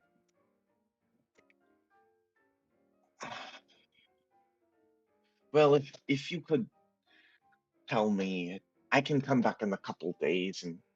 Yes, that would be best, I believe, because I must say I'm fascinated, and want to learn more, and I assume you do as well, with what you described. Yes, yes. I just want to find some way I can calm myself down. But Hmm. this has really been a big help. It's showed me that there's something big in my life,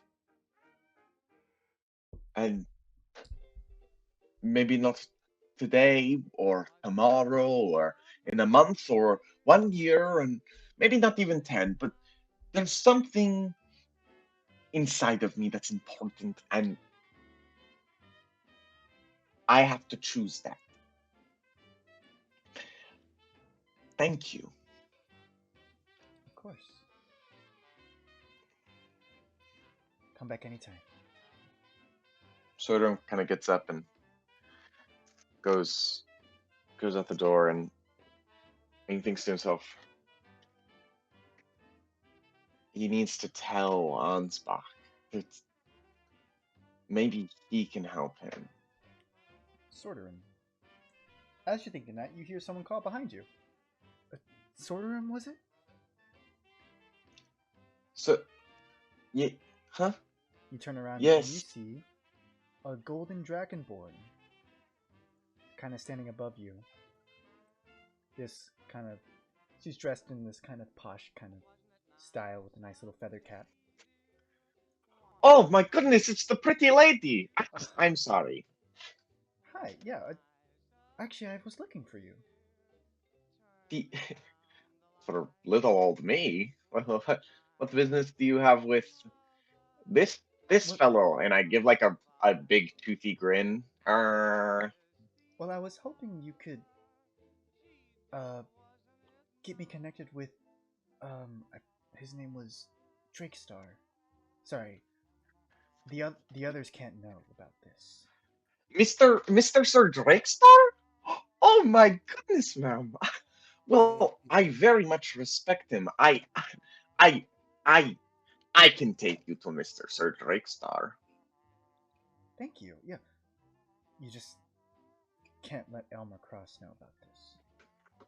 Oh, cross my heart. Hope to die, stick a needle in a goblin's eye. I would never tell a soul. That's good to hear. Well, could you point me in the direction? Well, if I think about it, it's somewhere near Boz's place. Mm. Well, why don't you just follow me? I'll take you to him. Sounds like a plan. And that's where we're gonna end episode 5 of the heist. Okay. Whoa! Oh no. What's gonna happen? Oh god. So we'll be back next week. Hopefully with everyone, but I think Juice said he'd be gone.